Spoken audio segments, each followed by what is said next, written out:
claims that are pretty outlandish, but I can back them up. Boom. End of story. There is no other crypto out there, so don't get it twisted. If you don't understand where you're parking your money, you're gonna pay the consequences for that, and that's just how the cookie crumbles. Boom.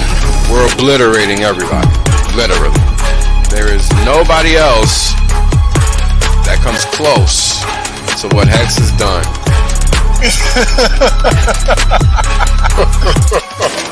Boom. Oh, it's about to get funky. Funkier than you could have ever imagined. You know, Richard Hart is a boss. Hex is literally the best thing on the planet. It's simple mathematics.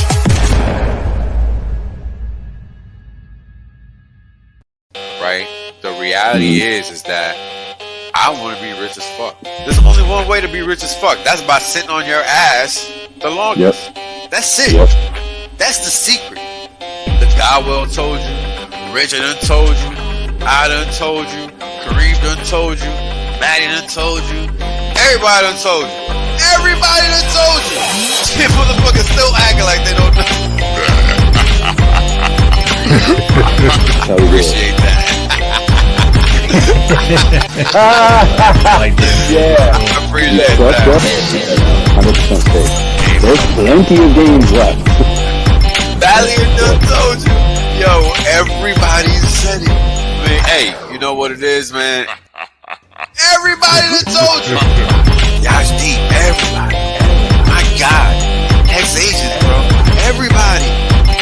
Australians, man. Everybody gets me.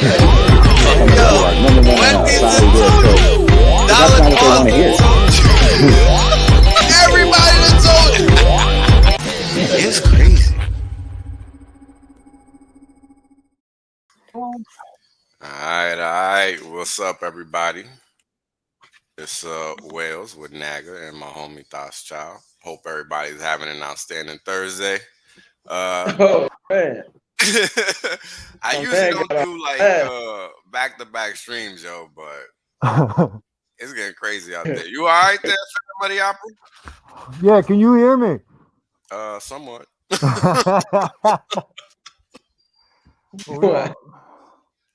I don't know what's going on, folks. Don't ask me. Cam and Mike. There it is. How about that? Can you see, bro? Yeah. Check it out. This is what I went on a Furu website and I realized I made a mistake with my AppSec in the last episode. So the Furu told me I could retroactively reclaim my AppSec. Oh, is that right? Yeah, but then later today I heard that when something's on YouTube, it's on there forever. Is that true? I'm not sure. I'm fucked then. I'm fucked. I think the internet keeps things forever. I'm completely fucked. Yo, shout out to everybody in the chat. Marco, I don't know if you're working or not, bro, but if you want to join, you can, man. Oh my God. I swear to God, I was thinking to myself, I wish Marco would come on with us. That would make it like the killer. I don't know if he told me I know he usually be working, so I don't know. That's why I don't bother him during the day. Listen, here's the thing though. There was a theme to my Fantastic Four. We were all homeless Hexicans. To a certain extent, right? I'm just playing Nagabo. I don't even know. Me and Wales and Marco share that. I'm just kidding about you, sir. How are you doing, Naga? Oh man, I'm doing good, man. Shit, I've been homeless a couple of times in my life, man. Okay, I know what the motherfucking struggle is. Yeah. Off of the course, right? I've been there. Does Thothchild understand the universe, or does Thothchild understand the universe, my friend? Naga, it's an honor to meet you, Nagabo. You're our voodoo priest of Hex, and I want to say thank you, and I respect you, sir. It's a pleasure to meet you finally. Yes, sir. Likewise. Thank you, sir. Yeah, thank you guys for the super chats and the super stickers. This is gonna be a good stream because there's a lot of regulatory stuff going down. So Marco is at work. We're gonna have to talk to his boss about that. We're gonna have to go Goodfellas on him. Y'all don't even know what kind of pull Wales Only has. Oh, look out. Might have to send my homies down and give him a visit. Tell them, yo, when I send that StreamYard link, you better fall back. South Bronx, South Bronx. All right, let's calm down. All right. So, yo, they're getting scared, right? And this is kind of like the big thing. We're getting bigger, they're getting smaller. Now, how do we know this? How can we confirm that we are winning? Well, you got to understand that when a rat is against the wall, they will do anything to survive. Now, let's take stock of the most recent timeline. You have the IMF threatening the country of El Salvador in multiple ways. First, it was via its credit rating downgrade, via Fitch, Moody's, and whoever else downgraded their ratings. And if you guys don't remember, I went over this stuff a long time ago, bond ratings and what their significance is. And long story short, it's like a country's credit score. So when a country's credit rating gets reduced, that essentially increases their cost of borrowing, right? So essentially, the IMF, the Federal Reserve, all of these entities, right? The whole gang. The whole gang. They're basically like, yeah, we're going to need you to not use Bitcoin as a reserve currency. Thanks. And because of that, that's why all of those things have happened. Now, yesterday, we saw, if you were on Twitter, that the IMF literally sent out a tweet to El Salvador asking them to not engage. And President of El Salvador is basically like, fuck out of here. And, what are they going to do? Well, it seems like what they are going to do is use the U.S. as their proxy in this reserve status war, because that's kind of their own. Yeah. No way. Yeah. But here's the thing. You got to understand how. Because there's really no way for them to win. Right? And I ran through HR 4521 yesterday, which is the America Competes Act. And I'll go over the relevant section again, just because it's that important. Because people need to understand, if you plan to make your living from crypto and you want to take this industry forward, then you have to understand what's going on. This is not time to be playing fucking games and shit. Yeah. You know what I'm saying? This is everybody's livelihood if they're watching or when they get involved, because sad fact of the matter is there is no economy anymore. It's been destroyed. It's a fantasy, man. And it's a fantasy on top of that. You were on fire yesterday. Thank you for going on the air. That was an appropriate day to go on and speak the way you did yesterday. They be lighting me up, bro. Because the crazy thing is look, that HR 4521, odds of that getting passed, basically zero because of the language, right? And I went in the language and I broke that shit down yesterday. It's a complete shit show. Like, do you think they're still working it out? Because this is try number 3 then, by my count. Yeah, so are they still working out like angles and verbiage to catch as much of the ecosystem as they can in one shot? Or but they can't. That's the problem, because they don't understand. Well, shut off the internet, man. Right? That's literally all. Literally, right? Motherfuckers. And these are the things that are important to understand, because this is why I'm not Bitcoin wealthy. Right? Like, these are very important facts to understand. They have zero power, zero influence, zero impact in our space. Yeah, the only impact they have is the impact we allow them to have. Okay. Except they might have the bridge home for humanity rigged to blow if they don't get their bitch ass way. Well, that's fine. We all go down. I don't have a problem with that, right? Yeah, at least we'll go out fucking swinging. Hey, I'm going. I always go down swinging. That's right. Hell yeah. Only one way. Want to be curled up in your corner where you're going out anyway, so it don't matter anyway. You're irrelevant. You just need to get the fuck out the way. Gonna have to wait. They're gonna have to wait on that though. They can't be doing that right away. Shoot, I need to get this 500 acres and this livestock and these chickens. Pause. Now I gotta ask you for that pause. The meditation studio, my man. There it is. I gotta get these acres of land first. As long as I got some cows and some chickens and growing some food, I ain't gotta go to the grocery store. If the shit hits the fan and they shut it all down, at least I'm gonna eat. You know, you just spoke the ultimate truth, Nagabo. I think a lot of us got our eyes going that way. Sovereign autonomy under natural law. Man, that's really true abundance. Yeah, you can have money, but true abundance is like, you know, when we eat apples and we eat fruit or bell peppers, you know, and we throwing the seeds away. You know, instead of, that's the true abundance. We supposed to replant those seeds from those apples we eat, but we throw them in the trash. We wasteful. Can I share one with you, Wales and Nagabo, that I've really always enjoyed? This is a good one, man, and it's completely applicative to what Naga just said. Okay, and I know we got work to do tonight because we got to get this man's mansion party pimped and pushed a little bit. But let me just say this real quick. What he just said about the seeds, right? Throwing them away, saving them, using them, giving thanks for them. Okay. Not to bring him up too much, but Dr. Joseph P. Farrell in the last few years said, one of my observations through my years is that the universe is an open system, mathematically. The universe at the end of the day is an open system. These people, they want a closed system. When a closed system comes up against an inherently open system like that, how's that story end? You think the closed system based on the ego of 10,000 people is going to overcome universal law? Smile, everybody. Cheer up, man. We finna win this. Yeah. Yep. Wales, I apologize. Go ahead.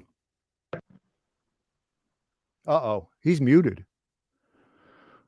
Yeah. Or he probably walked the fuck away. I started talking. Yeah, maybe he ain't got it. Oh, my bad. Maybe he ain't got to pick us up. I was on mute because I was letting you talk. Nah, but look, man, stop being so formal. It's no need, not needed. But yeah, bro, it's what you just said is important, right? Because people have to realize that they have more power than they think. You know, it wasn't really until I found a whole bunch of damn Hexicans that I could talk to that I realized I wasn't alone. That shit is very important, bro. Because the main reason we don't act individually is because we think we have no impact individually. And individually, to a certain extent, we do not. However, when we engage community individually, we find those bondages that we need to create that force field that's going to give us that power that we need to push forward. And that's what I learned, correct? That's what I learned when I went to Vegas last year, because I had not seen anything like that before. I mean, look, they're shooting out bullshit on the headlines. What do? Boom, automatically go on the stream.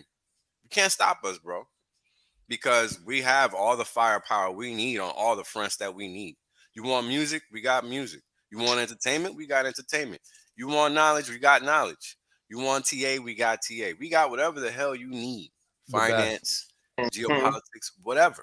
Literally. We got a voodoo priest. Everything, bro. Literally, right? and a painter. We got artists. We got everything. Yo, we got all kinds of elements in this community, right? And this is by choice. Nobody's being forced to participate here. No. Hey, Wales, do you get cut? You know, a lot of people are wondering. You probably get cut a big fat check every time you conclude a live stream on YouTube for this, right? Yeah, I wish. No, actually, that's right. It's direct deposit from Richard Hart to your personal account, right? And then me, as a subcontractor, Wales writes me a big fatty, you know? So, you know, Naga, you part of the hustle, right? Come on, people, wake up. This is called love. Actually, sorry, it's kind of charity, but yeah, it's love, man. Right. Nobody's paying any of us to do any of this. Go ask these guys, these other guys, Motley. Go ask Crypto Coffee. Go ask Cabana. Yeah, ask all the streamers. I mean, How many streamers do we not have just in the chat right now? Right? Yeah, right. Right. That's powerful. Yeah. The only reason why all these big time cryptocurrency YouTubers haven't shield post or post X is because Richard ain't paying them.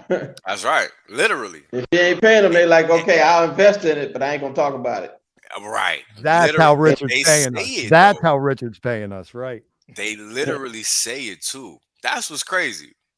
On screen. Like, no questions asked, bro. Right? Like, that's kind of crazy to be that wide open about how much of a scammer you are. Well, thank goodness we have that gentleman who went on Twitter yesterday who was doing the accounting analysis of the results of a certain very popular cryptocurrency streamer and his hot tips, how they actually performed over time. Oh, yeah, you saw that too? a lot of red on that chart. Yo, I think it was bro. like you're out of business, homeboy. Furu. You're out of business. You're done. Game over. What was it? Like, I think he only had 2 that were green. And those 2 that were green might have been up maybe 5%. Maybe. Weathermen are correct more often than boy. Yo, you know how crazy that is? Yeah, they running game. They running game when you got the biggest airdrop in crypto history about to take place. You got this post-X still in the sacrifice phase, raised over $1 billion already, and not one mention. Nobody even mentioning this stuff. Nothing, yo. You know how many people are gonna be pissed off? Like, it's gonna be interesting to see how the promise scoring space reacts when they realize that they're being lied to such a degree that a whole blockchain is being hidden from them, i.e., their whole bag being multiplied by 2, right? On a whole new blockchain. Like, this is gonna be the true test, the true litmus test of how stupid people are in the promise coin space. Because if these influencers, quote unquote, and here we have another streamer. See, and this is what I'm saying. Like, everybody just does their thing, bro. You know what I'm saying? Like, everybody just out here does their thing. So to see what these people are gonna do after they realize, yo, so I got 100% gain right over here without doing nothing, and all these people that I follow for information did not inform me. I want to see what the reaction is going to be, because that's going to be telling. Back in July, early July, I said 2 things in a certain group that I was in. I said, we're going to see the HEX logo on a race car someday, and it's going to be dope as fuck. Shit, we here now, bro. That's what I'm saying. It came true. Crazy. I said it in July. Okay. So I was dead on with that one. And by the way, big congratulations, Hexaco. Big congratulations, Agape, Motley, that whole team, man. God bless you guys at Rock's house, man. What do you think, Naga? Wales, we got a NASCAR car coming? Daytona 500? Yeah, NASCAR. And now the next thing, we just got to pray that whoever's driving this car qualifies for the actual Daytona 500, so we can. He's got some good energy, impetus. The second part of my point was the other observation I made in July was I said, I speculated, I think PulseChain.com fork of Ethereum is going to cause some litigation. Because think about it. Like, that was back in June, July. I was thinking a whole bunch of people ain't going to know that they have an asset that has value. Yep. What? Oh my God. People are going to be a little bit hot about that. Don't you think? I mean, that's kind of the thing. Like, you would think, right? I mean, this is really going to expose what people really prefer and care about. Like, what is their preference? Is it really mad gains, or is it really just narrative? That's what Pulse Chain is going to show us about a lot of people. Do they really want to make money, or are they just here to just look and sound cool and that's it? Because a lot of people are posers, bro. They're not really here for these gains. They're not really here for nothing. They're just posing. I've onboarded around 46, 47, and I've told 200 people about all of this. Do the math, all right? Like, I'm excited to be able to do well for my family, but I feel kind of bad for some of these people that ignored, talked shit, talked down, doubted, shat on, all of that. Like, ooh, it's going to be a hard, that's going to be a bitter pill to swallow. Mm-hmm. You could have got Pulse when fucking Thawsau was telling you, you could have got Pulse at a $10,000 to 1 USD ratio. And you were like, Drake face. Nah. Like, what? Oh my God. It's going to be a hard day, man. Hard. Yeah, they're going to be picking it up at a penny. 2, 3 cents. They're going to FOMO in at 20 cents. And then they won't even be picking up our bag either. They just be picking up some random person's bag. That's the funny part. Oh, you're talking about all the guys that are going to dump in 2 to 4 weeks. Yeah, pretty much. They're going to be like, home run. Oh, I just cost myself $20 million. Yeah, that hurt. That's Pulse chain. Hard. I think I might have said this yesterday. I don't know if I said it publicly, but I'm going to say it publicly now. Pulse chain is definitely going to expose all of the plebbery that still exists within the HEX community. Plebbery. Oh, yeah. Oh, yeah. Man. I can see it now. Everybody's so amped up to give their money away instead of waiting to assess how things work and function in the network. So that means one of two things. People don't understand that FOMO is a bad thing yet, even though we've been talking about that for a whole year. So what's going to happen is the Pulse chain is going to launch. All these scam coins are going to represent or make themselves present. And guess what? People are going to be gifting away their PLS to scammers. Just the way it's going to go down. And if not scammers, then protocols which they don't fully understand yet, or the implications of the use of those protocols. Right. And these are the things that people just, they don't respect time. And this is what HEX is about. It's about showing people how to respect time. Right. So Pulse chain is going to launch and a lot of people are going to get wrecked. They're going to lose their HEX. They're going to lose their Pulse. They're going to lose all kinds of shit. Why? Because they don't exercise discipline. Simple. And it ain't even no hate thing. It's just a fact. Just look at what everybody is doing and talking about, like what's the sentiment, etc. So, unfortunate but true, right? Because people really do their best to not learn. They do. Testify. I denied it for a long time, and it hits me right upside my jaw. Yep. And I deny. I'm like, man, this just cannot be so, because I cannot imagine. I can't imagine. It breaks my heart, man. And it is true. Some people like their hobby. Number one hobby is, let me see how many times I can cut off my motherfucking nose to spite my motherfucking face. And then some of us learn. Honey badgers in the house. Like the HEX chart's coming at you like a honey badger. Oh, and MF Doom. Remember I brought up MF Doom last time? Yeah. Daniel Dumier. There he is. That man who made very measured, considerate responses to all opportunities to speak, who actually made a career out of being a poet or a rapper, right? The man in mask, who died in the year of the mask on the night of the mask. That's something. That's something, huh? It's almost like it wasn't even real. Who knows? Who knows? Because most of his people in the music industry did not know. He went out like Sean Price. Like they did the home ceremonies and nobody knew he was dead. Right. It was his wife was finally like, everybody sit down. MF Doom has passed. And they were like, what? When? Yeah. I remember that, because it was after the fact. Sean P. Yeah.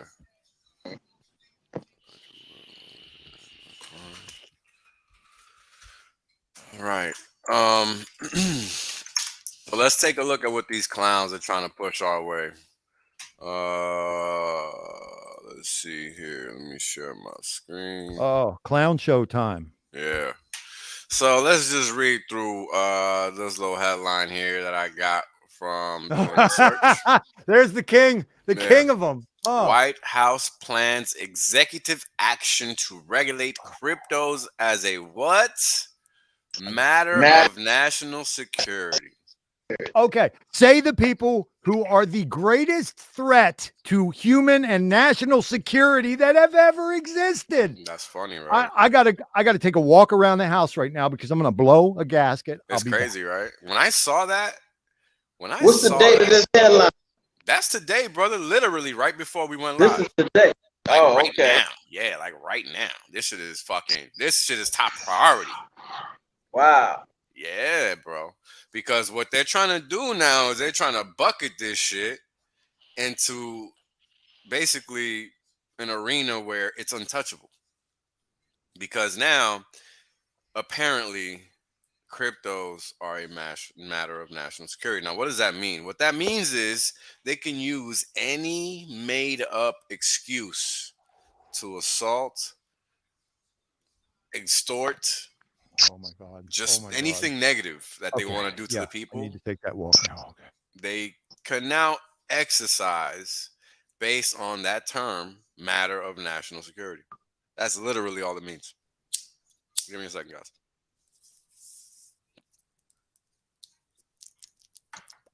That's the whole point of using that phrase, as a matter of national security, because now it's gonna all these things related to crypto are gonna end up falling under what? The NDAA, and that's exactly what we cannot have. Now, the odds of this happening and going through are very slim, because even executive orders do not go through. And yeah, this is probably the odds of what's going to happen, because HEX is the only thing that's actually built to not be a promise coin security. So let's read through this, folks. An executive order will aim to bring order to the government's approach to regulating currencies. Sure it would. Let's continue.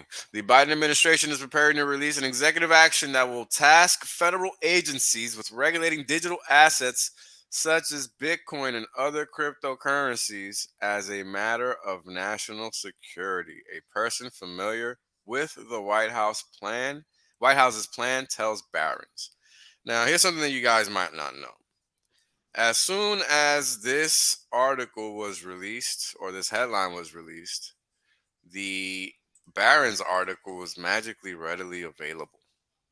In fact, let me pull this thing up, because you guys got to understand that all these things are not by coincidence, right? Like, they're literally on purpose. Like, it's by design, right? Like, don't be so gullible thinking that these cats are really out here trying to look out, because they're fucking not. If they were, a lot of the laws and regulations that exist just wouldn't be in place. So you had to go out at 3:36 p.m. Little link, right, with the article went out 3:39 p.m. Now let's check when this was printed. 3 o'clock p.m. So the public wasn't even made aware, unless they had a news wire, until 3:36 p.m. or p.m. Give me a second. Let me see if this even came up on Inside Paper. Probably not. These are the kind of things you gotta. While it seems kind of non-plus, connecting these dots don't happen. You know what I'm saying? Just because they happen. Like, you got to be looking for all of these different things and connecting all. Oh, come on, man. Mm-hmm. And connecting all of these dots. Right, Discernment. It's one of the greatest qualities you can have in the modern era, is learning discernment. Yeah, because it's like, think about it. How else would you know that something is happening and what the cause is if you don't know what the surrounding context is around that situation, right? You literally cannot know. So that's why. Let's see here. Oh no, you know what? Let me look up the intrigued headlines. The people's relationship with the people who presuppose to govern them is a little bit like an abusive relationship. It has to be. And the psychosis of the Stockholm syndrome is that the populace, the people, the ones that have the power to change the situation, they start like wanting daddy to provide the answer and take care of them and surrender that power and stand up and make a difference and take them at their word. And he smacked the piss out of you, smack the piss out of you again, smacking the piss out of you again and again and again and again and again and again. And then he says, I'm not going to do that anymore. You can trust me right now. And you say meekly, oh, okay, what's up, daddy? And daddy says, I promise I care deeply and I'm gonna do what's best for you. Okay. Well, bow. Sorry. You know what I'm saying? Like, damn, man. When? How long? When? W-E-N. When? Yeah, and well, there hasn't been a market sell-off yet based on that news. Oh, on Bitcoin? Actually, let me see. I don't actually know. I don't really watch crypto trade during the day. I had that HEX USDC chart up all day long. I was just staring at it when I wasn't working. Let's see. XRP seems to be the only one really down. XRP got a whole bunch of funky shit going on. What today, this week, this month? Right. When don't they, right? Bitcoin is actually down since the release of the headline. Okay. I mean, it's gonna have no material impact, so it doesn't really matter. Yeah, through what 3.2% on the 24 for Bitcoin. Yeah, I mean it's not down much, but it is down in general. Look at this Ethereum. Bitcoin goes dirt, and Bitcoin's right behind him going dirt. Like the correlation on these charts is just like, oh my God. Funny? What's funny is when people try to say that HEX is correlated too. That shit was real funny. It's like, yo, I gave these people the answers and they still just decided to look stupid and said. Well, what did you say yesterday, dude? You said some cool shit. What did you say the closest chart right now to HEX is crude? You said crude oil. Oh, right, crude oil, yeah. That was blowing my mind. Yep, you know, and you also did mention about how it's partially because it's completely papered over, which, by the way, people, that means like subdivided infinitely. And we have to recognize that with crypto, not just like out of space, but infinity is not only like an expansive outward property, a growing property. Infinity can also squeeze down, meaning between two values, you can subdivide all the space in between the two values infinitely. Yep. Right? Literally. Yeah. So when you got a BTC ETF, for example, that's supposed to be like the second coming of the great baby, whatever, and the limited supply feature is one of the most attractive things about the asset.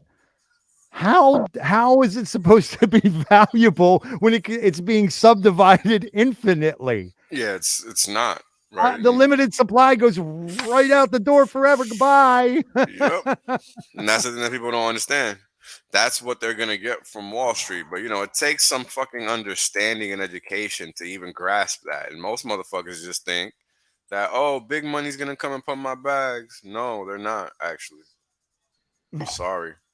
So that article was pretty bland. They ain't really getting into too much detail, but they mentioned those two buzzwords, national security. Yeah, so let me finish reading, because I didn't even finish reading because we got caught up in the process of how I figured out this shit was all set up. So the National Security Memorandum expected to come in the next few weeks. So this line is probably the most important line. The National Security Memorandum. We went from an executive order to all of a sudden a National Security Memorandum. How the fuck did that happen? Like, it makes no sense, right? Like, you guys got to understand how ridiculously egregious the verbiage is in this article.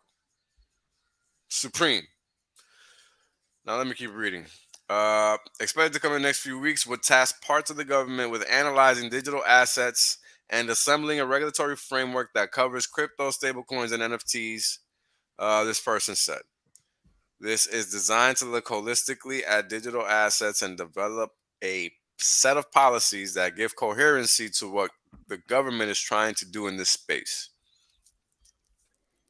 And the person who said this works at the Treasury Department, under the National Economic Council, and the Council of Economic Advisors. Oh, no, never mind. All these clowns will be involved, is what they're saying. The White House National Security Council will also be involved, which makes zero sense. And the reason for that is because what can they actually do? What information can they actually receive? Whatever PayPal gives them? I mean, I can't imagine what does PayPal own consensus and we don't know it? Because PayPal is what they use to track all of our transactions now. The OFAC software comes from PayPal. So all of these things, every time you move a dollar, right? Every time you move a dollar in this SWIFT system, it's being tracked. Doesn't matter what it's for, where it's at, where you're at. Don't matter. It's being tracked. That's the whole point of them getting everything digital. So they can track you, tax you, force you, take your money, and you have no say, do, or any, and you have no consequence in the equation whatsoever. Like, you're just irrelevant. Yep. All autonomy and sovereignty surrendered. Do not pass go. Nothing. Come get your food tickets and stand in line, motherfucker. Yep. Nothing. So here's the IMF putting not out going to be able to do it. Not going to be able to do it. It's crazy. So here's the IMF putting out a headline 2 days ago. This is what I was talking about. El Salvador's Bitcoin adoption entails large financial market integrity risk. Right now, how? I don't know. When China is a bigger risk to the global economy than El Salvador could ever dream of being. Integrity risk. Integrity risk. Yep. What on planet Earth reminds you of some of the greatest integrity risks that we have right now? Go ahead. What entities, what people, what things, what institutions come to your mind when you think about integrity risks? Pots call kettles. What? Come on, man. What? Exactly. Insurance companies. Exactly. The whole industry, the whole financial industry, right? I mean, the whole financial industry is built on a house of cards, right? I mean, until I started learning this stuff, I did not know this stuff. This shit is just not out there for you to see. And unless you're looking for it, you're just not gonna. Hold on, guys.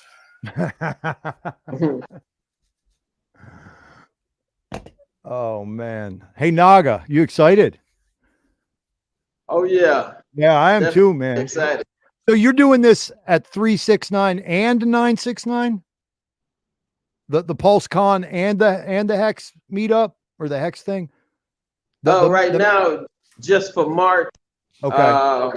I may be doing one for Post too. I'm a hook up with T Money and them and Rainmaker and them. That's right. Yeah, okay. Yeah. You're doing it. You know you're going to PulseCon and you know you're throwing a good party, right? I'm definitely going to PulseCon, but I haven't organized a party for it yet. I got you. One thing at a time, right? Yeah. Yo, talk about that right now. Go ahead. Talk about the Las Vegas, because there's some shit going on out here. I don't know what's going on. they know what we're talking about, and they're coming for you, bro. They want to stop the flow. Yeah. Blah, blah.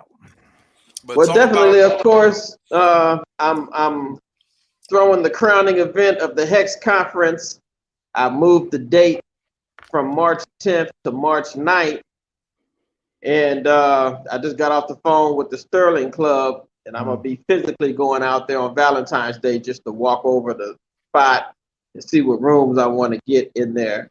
But unfortunately, I got to move the time up because they really don't go past midnight, but she says she'll go until 1 p.m. And so it's going to be from, instead of 8 to 2, it's going to be from 7 to 1. So the post-chain conference in at 5. You got a couple hours to get your stuff together and get on to the mansion party, which is going to be right around the corner from the Excalibur and the Luxor, where the conference is being held. So it's right around the corner. Hey Naga, you were on with T Money at Freedom TV with our men's Rainmaker and HEX.VISION yesterday or the day before, I believe. And I heard that you said you were having to change the time or the day of the event because you needed to be able to make noise. Was that correct? You needed to be able to have music. Okay. Yeah, we can blast the music as loud as we want at this new spot because it's like 75,000 square feet of space in this particular venue. So it's huge. No games being played. So and another thing I like about this venue, the other venue, you know, they was making, you know, she told me that everybody had to wear masks, and you know, I'm really not with that mask shit. But at this particular venue, you can wear a mask if you want to. So it ain't a mask. Bro, ain't nobody gotta wear no damn mask nowhere. That shit is completely preposterous. They need to get the fuck out of here with that shit. So, you know, you can wear one if you want to. I personally won't be wearing one. I'm going down up in this. We're gonna be making fun of you. Straight the fuck up. Wear one if you want to. We're gonna be making fun of your face diaper wearing ass. Got your cotton pick. So yeah. Insane. So this new venue is nice. It's really nice. Oh my god! And there'll be a VIP area for all of the influencers and streamers. So Wells, you know, you get the VIP pass as soon as you come through the gate. Everybody VIP in my block. and everybody's gonna be treated like a star, man. We got red carpet, you know. Red carpet interviews. I know you don't like to show your face though, Will. So it's all good. I got the mask now. I got the ninja mask. So we're building up. Yeah, we're building up our stock. Where I'm getting one of these right here from Gladiator, and then we got Homeboy here. I got a bunch more in the back. I'm gonna wear my Viva Vendetta mask. Okay. Oh shit! Right.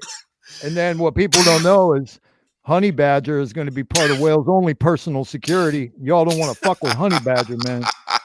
Yo, people don't, I don't think most people know what a Honey Badger is, bro. I don't know that. When I learned, I was like, oh shit, because they pretty badass. Well, yeah, they badass. Lions don't even fuck with them. Yeah, exactly. Well, his claws are actually like 6 to 8 inches long. And he has the attitude, Honey Badger does it. He's looking to get in that ass. So you might not want to fuck with Honey Badger. I don't know. But this is Wales' only security, all right, folks? That's so you best know. Right there. Fall back. Prum.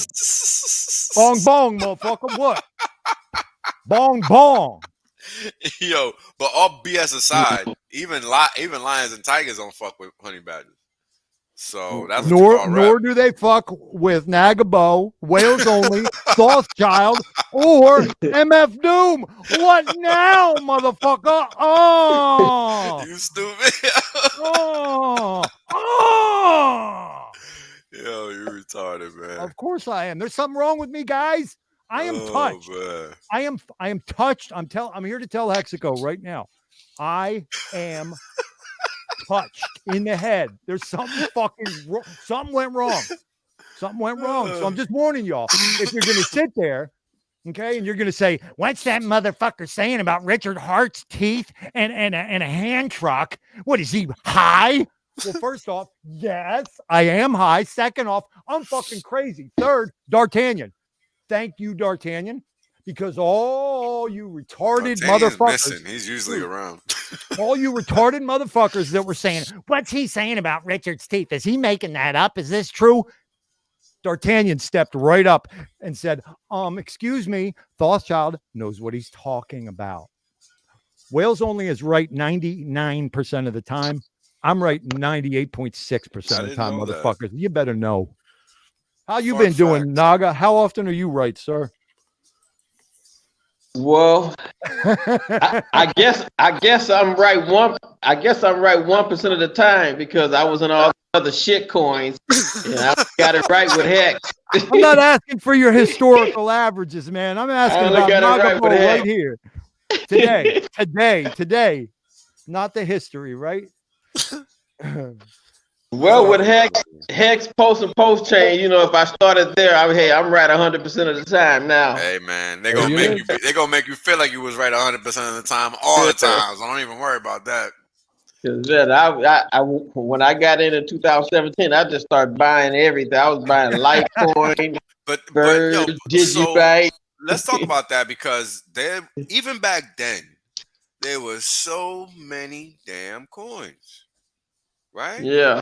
There was so many damn coins, bro. It was thousands of coins even back then. And now there's even more coins.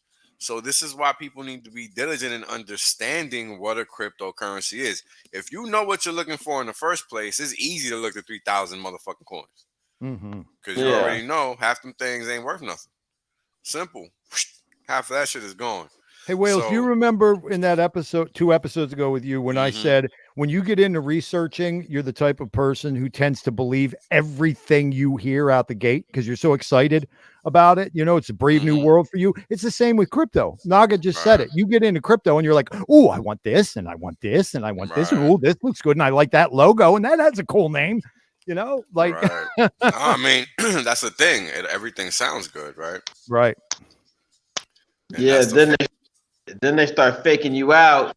Oh, we just teamed up with this corporation. We teamed up with that. You ain't teamed up with shit. Nothing. Oh, right. Because I heard the one that is named after a heavenly body closest to the earth was supposed to be working with the U.S. government, and that was supposed to legitimize that product. Guys, I have some bad news. Do you know how easy it is to copy and paste text? As far as like technical specs and project explanations, do you understand that all an intrepid half-ass programmer has to do is copy and paste technical specifications from another project? Just because they say it, this is going back to what we said about the government and words. You cannot take every motherfucker out here at their word. I mean, and that's kind of like that's the important thing, right? And this is why I kind of want to stress to people about just looking at any other project. You know, you got to understand that, I'm sorry, I got distracted. You got to understand that when you're looking to allocate capital, you have to know what you're looking for, right? What is a cryptocurrency? If you don't know what a cryptocurrency is and you put money in one, and you probably just didn't put money somewhere, right? Because you just burned it because you just bought some trash. And this is what a lot of people end up learning, right? Like all the people that were buying Bitcoin at fucking 55, 65,000, right? I mean, do you think they're happy with the price at 38,000 right now, or whatever the price is? 35,000? I don't even know. Let me see. 5. The other end of that equation is the people who are out here like grabbing themselves 36. In private places, waiting for Bitcoin to go to 120 to 200 for Bitcoin. It's like a dream come true. All right, so look, guys. I don't usually talk TA, but I think it might be an opportune time to do so. Because this shit is not looking good. So let me explain my moving averages to you guys once again. And there's this fucking car alarm just going off in the back, so I'm very sorry. Well, yeah, it's not that bad for us, Wales. What do you think, Naga? I can't hear it much. It's way back. No, I really can't hear it. Okay, cool. All right. So this is the daily point of view. All right. As we can see on the daily, we haven't reached that lowest moving average, which is 987 periods. That's the measure, okay, for that one. So let's go back to my most shortest but longest intraday interval at 987 minutes. What we're seeing here is that we've crossed that lowest moving average. Right? Now, This is actually worse than price crossing the 200-day, which is what we're all used to hearing about. We crossed the 200-day all the way back here. This is 233 days. So somewhere in between this and that is a 200-day moving average, probably somewhere around here. So we crossed that at 55K, basically. So back in early December. So we've been in a downtrend. I mean, in all honesty, if you want to find a way to define bear markets, a good way to define it is by the 200 or 300-day moving average. And it would be the case for Bitcoin because it trades every single day. So let's see. This is 144, 233. This is 377. So this 377 periods. So if you take into consideration 377 trading days, right, then anytime price moves below this line and it stays there in a sustained fashion, well, that could easily be considered a bear market. That's a good way of defining it, right? And of course, not on an interim basis, but on a daily basis at least, right? So if you want to go back and look at this, you got 144 here, 233, and 377. So we've officially been in a Bitcoin bear market since the 8th of January at least. We had 2 consecutive closes below this 377 period moving average. So if everything's correlated, like we just said a couple minutes ago, then I guess that would officially mean, hello, cryptocurrency, you're now in a bear market. All right. Time for Pulse to come. It's coming, bro. It's coming. I heard Richard on the Bad Boy Crypto interview he was on yesterday, and he was laying out what was left. And long story short, it sounds like 3 things. There's like 3 things left. The 3 things, and it sounds like he left the easy stuff for last, because I was thinking about, like, what would a trading bot actually, like, what does it do? Right, because that's all he would have to write. Like, what does it do? Like, that's what code is. What a consummate fucking professional, man. Jeez. Man. Oh. Whew. Well, this is what I try to tell people, right? When you take into consideration where you're going to allocate your capital, and yes, the DXY is pumping, right? Because that market is in a bull trend. Look at the moving averages, right? And this is bearish for Bitcoin. And if, again, we look at this in reverse, here's 144, 233, 377. And this is probably around, well, this has been in a bull trend for way longer than Bitcoin's been in a bear trend. So there was your telltale sign. This is your green light to be short or look to get out of Bitcoin, right? Because if you go back, that's early October when it was already officially good to go. And this didn't really peak out until after that. And this is why I talk to you guys about capital flows and understanding what money is going and what it's doing. Because if you were the person that was trading Bitcoin or whatever, or looking for that exit, you would have had your green light right here. Right? And this is why I'm always looking at the dollar and what it's doing and why. Because it's important.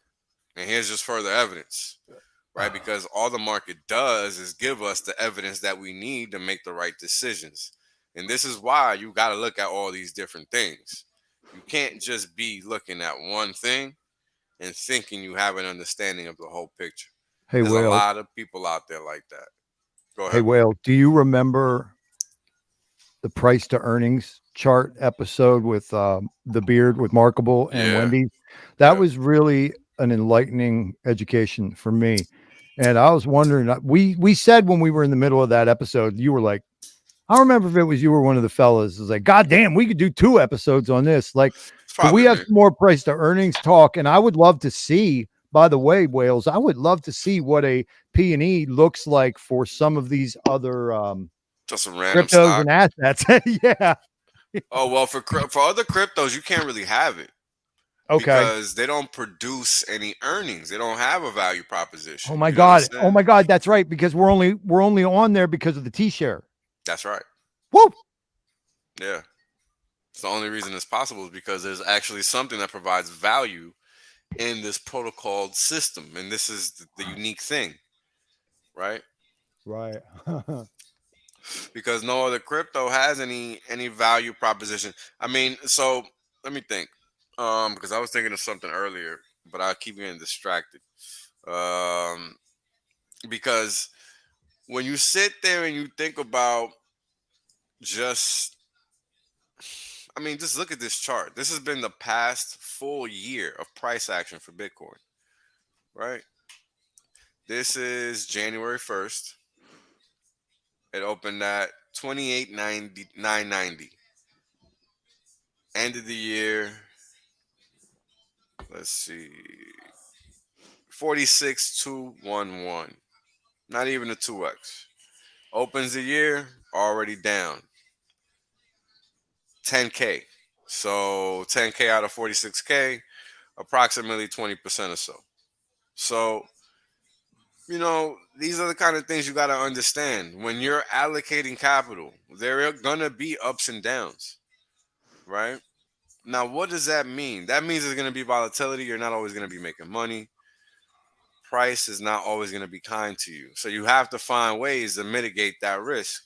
And if you missed yesterday's stream, let me rehash some math that I did yesterday to show people the difference, right, in price action and why HEX is so much better. I mean, it's almost like I get nothing but reasons to show this.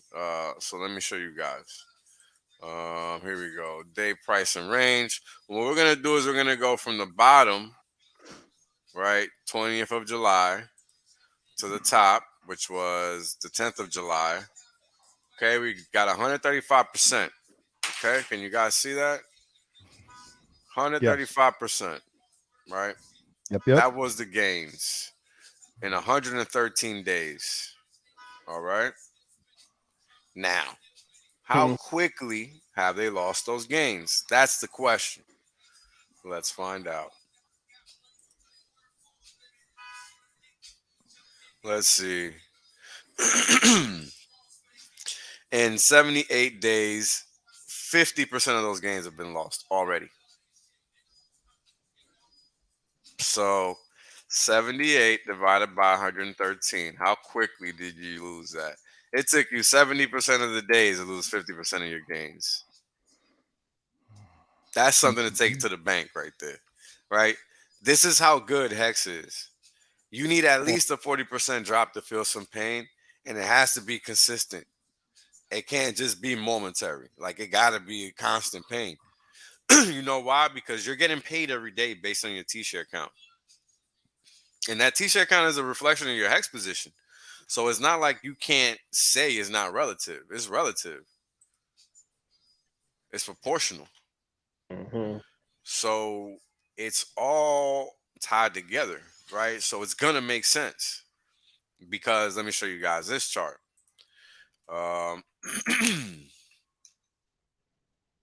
Because this is kind of important, right? And this is why I created this chart.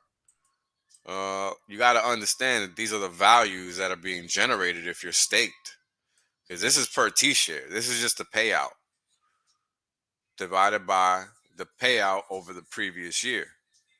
Oh, peace out, Naga. Naga had to flip. My bad. I forgot he had to bounce in the hour. But so these are things I'm important to understand. All right, like real money being made here, people. Oh, I thought you was hopping out, bro. Somebody don't want Naga bone, man. It just I thought you was hopping out. I thought you was hopping out because I know your time is short in a little bit. Oh yeah. Well, I'm a little over, but oh, all right, my bad. Well, you stick around as long as you want, man. Yeah, I'm still here. I just want to say a couple more words about the party. That's all. Oh, yeah, tell us. Drop that silence, man. Yeah. Yeah, but there's been another change in the party, and that's the time, because they normally don't go past midnight either, like the other place. But she works with me, and it's going to be from 7 p.m. to 1 a.m. So we still get the same time.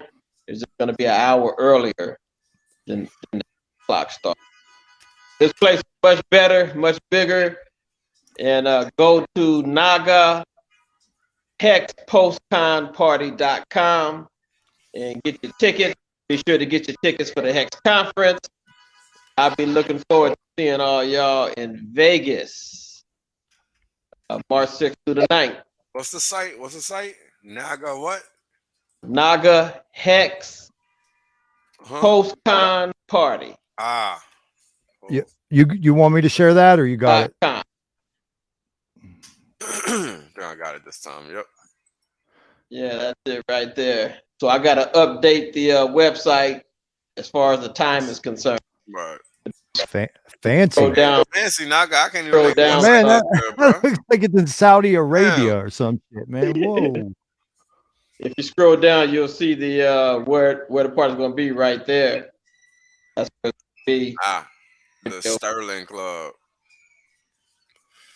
28, 27, 26, 27. Yeah, so it'll be 7 p.m. to 1 a.m. instead of 8 to 2. How close is that to a lot of the major casinos, I wonder? Man, it's right around the corner from the Luxor and the Excalibur. Okay. Right around the corner on Paradise.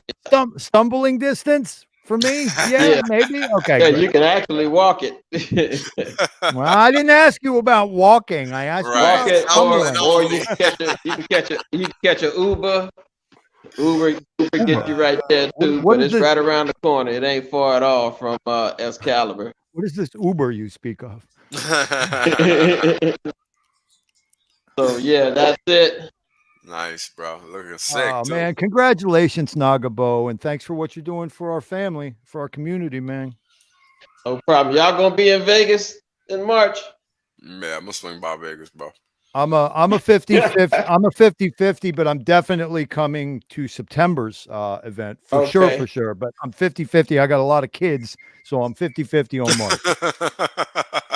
And hey, I make a lot of human beings, you know what I'm saying? So Wells, are you coming to the OG event next week in Austin? Nah, I'm not gonna be able to make it, man. Okay. I'll check. Yeah, they told me about it too, but I'm not gonna be able to make it, unfortunately. Yeah, I'm gonna go ahead and make the drive. It's only a 2.5 hour drive from Houston, so I figure I just ride down there. Yeah, that's not too bad for you. Yeah. Is that where you're at? Naga is Houston. Why did I think you why did I think you were in New Orleans? New Orleans. Yeah. Well, New Orleans, I got a lot of family out there. All my family on my father's side live out there, so I got you, man. Well, respect. Word. Yeah, so appreciate you, Wells. Thought Child. Of course, brother. It's Nagabo. Peace out. And Naga, you're gonna get them 300 acres, and you're gonna get that meditation facility. It's 500. It's 500 acres. Get it right. Oh, I'm sorry, 500. I'm sorry, 500. I sold you short. Yeah, Naga, it's coming, baby. All right. Appreciate it. Peace, brother. Peace. So back to this chart, guys. Look at the difference, right? He's like, "What's this motherfucker talking about?" I'm kidding. That was funny, bro. God bless him, man. Yeah. He doing his thing. So many different types of Hexicans doing their thing. Yeah. Come join us. Do your thing. Simple. So just to make it cleaner, 113 days, 135% gain. 50% of those gains lost in 78 days. So in 70% of the time, you lost 50% of the gains that you just made. I mean, that's not even possible in Hex. Like, that's not even possible. Yeah. Like, these are things you got to take into consideration, people. Because this is how you protect your pocket for the long term. It's not about the short term. You know, and these are the things we get caught up in when we're young folk, because we thinking about fast money, not thinking about the fact that you're going to be around longer than you think. Oh. We all make that mistake. I know I did. What were we saying the last time? We were like, man, we should all be dead, deader than fuck, dead. Like 99 lives, dead as fuck. And here we are. You know, I even belly ached about the 5555 when I got into the community. And yes, granted, I am older than most motherfuckers, but I do have a 5555 now. You know what I'm saying? I really do. So when I made my first 5555, it was scary, bro, because it was like 15 years. What the fuck? No, you and I did not think at any point in our lives we were living out 15 fucking years. You cannot tell me that. And many of us, sadly, are like that. You know, crazy shit. That's the sad part. It's not like we're unique. No, not in any way. In fact, I think it's an unfortunate commonality because of how society is structured, right? I Oh my mean, God. Especially your 9/11 generation that you were more a part of than I am. Because I was already a man. You know what I'm saying? I was in my 20s as a professional musician. I don't even, You know, I think I was turning 16 that week. oh, that's like, oh my God, you're just coming into your life and you got to see that. Yep. My friend Casper and I were talking but I about knew that it the was other a day. setup. As soon as I saw it, I knew that shit was fake because I had seen so many Me too. demolitions in my Me life too. that I knew that shit was fraud, bro. Buildings don't fall that way. No. Buildings don't fall that way. No. Well, hold on. The World Trade Center was a unique building. It wasn't designed to fall. Period. No. It was literally No, it designed to sustain do that. earthquakes. Yeah, Exactly. that's called a demolition. So that's how I knew, bro. You guys want to hear something super fucked up? Well, hold on. I stayed there a year to the month. I was staying at the Holiday Inn in the Twin Towers. No, in Tower 2. Oh. 1 year. I have the receipt from my stay at the Holiday Inn. My girl at the time and I went up for a weekend. It was in September of year 2000. In September of the year 2000. The week, actually, it was like a week or 6 days before 9/11 to the year. Right. Damn, son. Right. Imagine that. Well, I get goosebumps, man. That's fucking wild, isn't it? Sorry to cut you off, but I just while it was that was compelling. a good reason to cut him off. Well, yeah, while it was compelling, I wanted to tell you. I'll see if I can dig it up. I will show you guys. I mean, I won't dox myself, but I will show you guys the stay, little ticket you have from your stay. It says Holiday Inn, Tower 2, World Trade Center. Imagine if we'd taken that trip a year later. Exactly. I'd be one of them motherfuckers jumping out the top. You might be. I mean, I saw that shit on TV. Yeah. You know what I'm saying? A lot of us did. A lot of us saw that shit on TV. So that shit fucked me up for a little while. That's what I was going to say, though. As far as a psychological event, informative years of American youth lives or global youth, I'm sorry. You at 16, goddamn, my heart fucking goes out to you, man. It was fucked up at 26. Okay. It was fucked up at 26. So I can't imagine what it was like at 16. Well, you know what? It was eye-opening. I was older than that. That's what it was, right? Because when I saw that building fall and I realized that building 7 had fallen, I was already aware that something was off. But what's fucked up, and this is how funny life is, I still ended up joining the military nonetheless. Literally, like within the same fucking quarter. You know what I'm saying? That tells you how bad. That tells you how bad the Bronx is. well, no. Check I'm just playing. No, because I wasn't even living here at the time. Okay. When I joined the military, I wasn't even living here. Hold on. What's wrong? No, I'm lying. 2001? No. Yeah, it was my senior year. Shit. So I was 16 going into 17. Right? Oh, you like me. Did you graduate high school at 17? Yeah, I graduated at 17. Me too. Yeah. I started kindergarten at 4. Right. Yeah, I couldn't remember. So there you go. So 16, I had my times all fucked up. All right. That's why that shit wasn't making sense to me in my head. So I had my times all fucked up. Right. So that shit happens. I knew it was a setup and I still joined the military. Did you believe in the nobility of the mission, or did you know that the bad men called the shots? Nah, I didn't know that the bad man called the shots. That's for sure. Yeah. I did not know that. I think a Smedley Butler. I think a General Smedley Butler. I knew government was foul. Okay. But I didn't think the military and the civilians mixed. But what I didn't know was that the military was ran by the civilians. That is right. And we both know how many good men and women are in the military. Yeah. We both know that. Yeah, personally. Yeah. Yep. It ain't y'all's fault, but you got to pick the mission. Fuck out, though. Yeah, you should for now. Until it becomes what it was supposed to be. I miss it because the camaraderie and all that shit, but it's not worth it to me, bro. I like my motherfucking freedom. I like my ability to exercise my brain power because it makes sense. You miss having access to that equipment too, I bet. Well, I mean, that's also fun, but it wasn't fun at the time, right? I mean, Right, military grade everything is always high speed, right? It's always better and all that. right. But Except for the boots. right. Right. They want your feet hurting. Yeah. Hold on a second, guys. It's not that bad. Oh, I thought you were talking about the background noise. It's not bad. No. Hold on. Oh, wait. I just looked at chat for like the first time. I typed something in it because I forgot about chat. And then I just look and T-Bird says he was on top of the South Tower in July 2001. So he beats me. He beats me. Damn. Oh, man. My mom used to work there, bro. Oh, God bless her heart. Yeah, my mom used to work there. So if I wouldn't have got kicked out of school, who knows? That's the only reason she wasn't working there then. Jesus Christmas, man. Oh my God. Funny, right? Funny how life works out. Yeah. Ain't that some funny shit? But anyway, I think where we started with this was that's the formative psychology that we're dealing with predominantly, okay, in this society. And some people don't like to talk about it, don't acknowledge it, but guess what? You're not going to know the reality of the playing board of the game that you're in unless you can really break this shit down, talk about it, face it, call it out. It is what it is. It is what it is. How we got where we are. The day that changed everything forever.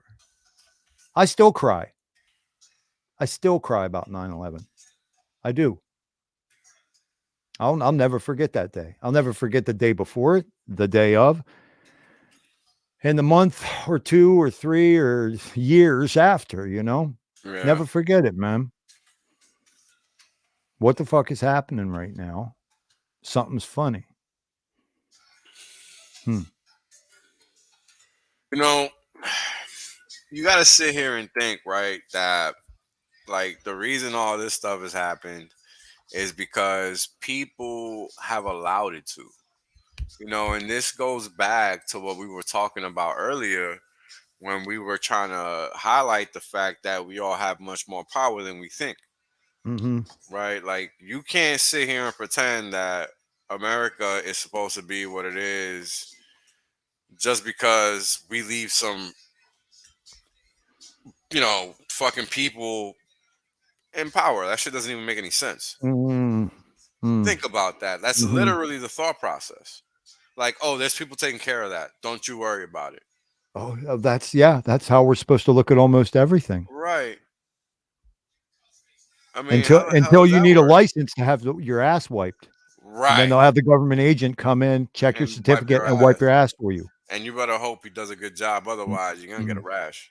Oh, yeah. And you better hope he brings your meal too, right? Because you're counting on him for your meal, your clean water, thinking processes, like all that shit. Better have it Patriot Act and all the related craziness came in right after. And one thing that I will never, ever forget that still until this day stands out in my mind is how they latched onto that word terrorism forever after that. Everything they did was predicated upon terrorism and national security. Well, guess what? Just like that fucking headline we seen that we were just going over, that we still haven't even finished. Yeah, you're right. You're right. It's hard, right? Because there's so much to talk about. There's so much to talk about because look, there's so much crazy shit going on. I went to school board meetings to ask questions about my children's well-being. Guess what appellative I now officially have with many of my brothers and sisters in my community? We were formerly called American Homeland Domestic Terrorists. That's right. Parents now, are now terrorists. How fucking asinine and retarded is that shit? Parents asking about my kids' well-being. I'm a terrorist. Because of the screen, the parents are the terrorists. Fuck you. Call me that. Call me that, motherfucker. That's for asking about my children, my innocent children. For those that children. don't understand Building 7. Weirdos. You're fucking weirdos, man. You're broken people. Stop it. For those that don't understand Building 7, check the screen. It's ridiculous. Yeah. Also this. It's funny.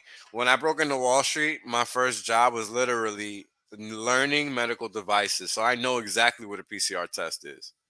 Polymerase chain reaction ribonucleic acid amplification test. And like Wales recently said, Nobel Prize winning Dr. Carrie B. Mullis from University of South Carolina, who openly offered to debate Anthony Fauci years ago and conveniently died right before the pandemic started, said, ladies and gentlemen, do not ever use the polymerase chain reaction ribonucleic acid fucking amplification test to make mass diagnostics on a population. That's not what it's for. And if you do use it that way, them cycle thresholds can be set. And if they're above 20, it's going to see every single one of the 27 latent viruses in the average human body. And they call that a positive.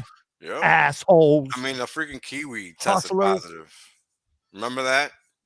A kiwi, was it? It was. Oh, you mean the president of Ghana, who is now not with us any longer? Right. Oh, it was more than the kiwi. He sent 3 bullshit samples, and they all came back as having.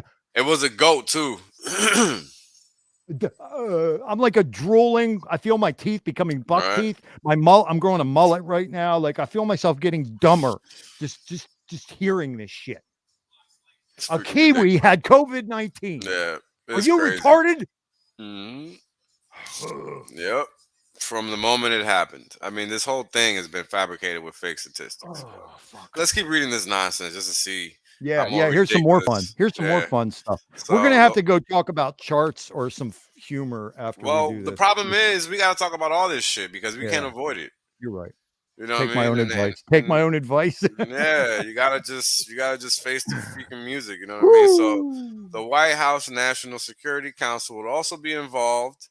The person said, since crypto has economic implications for national security. Along those lines, the administration would instruct agencies to work on, hold on, wait for it, harmonizing regulations of digital assets between, wait for it, because it only gets better. Oh my God, I can't wait. Tell me more. Countries. Hold on, let me reread this. The White House National Security Council. The administration would also instruct agencies to work on. All right. Okay, let me read this again. The White House National Security Council.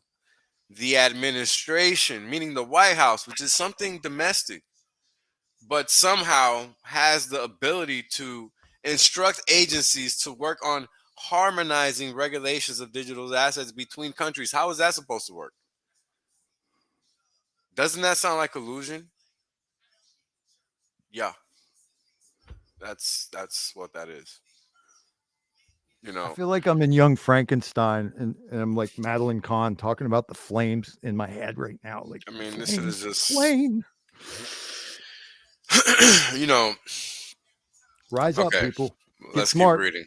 Because digital assets don't stay in one country, it's necessary to work with other countries on synchronization, the person said. Good excuse. Sounds good. Let's keep reading. It's a good thing we each have our own rights, however. So that's actually not a good excuse, but it's cool that he thinks it is. It's funny. The White House wouldn't issue recommendations, of course, because they cannot. They're not the legislative branch. They cannot. They're the executive branch. So do we have to go over the different branches of government, judicial, executive? Do we need to do that as a community? Because I don't have a problem. We could do that literally. Well, there's about 7 of them, and I know that corporatists are one, right? I mean, I'm being right. Right. I mean, you joke, but some motherfucker might believe you. So stop playing. Oh, really? Okay. Well, legislative, executive, judicial. Yep. There it is. Literally it. That's it. You know? Which is not what it really is, but that's what. But that's what it is. Yeah. All right. So let's keep reading. So the White House, again, wouldn't issue recommendations because it could not, literally against the Constitution for it to do so. Agencies would be, this is why they're called executive orders and not legislative. decrees. Right. Important to understand. Agencies would be given 3 to 6 months to come up with proposals, and the White House would act as a policy coordinator. White House officials declined to comment. Bloomberg earlier this month reported on the White House's plan. The White House aims to bring order to the haphazard approach the government is now using to regulate crypto. But isn't the White House a government? I'm confused. The person said various agencies oversee the industry, including the SEC and the CFTC, but there's no consensus on the consensus protocols. How convenient.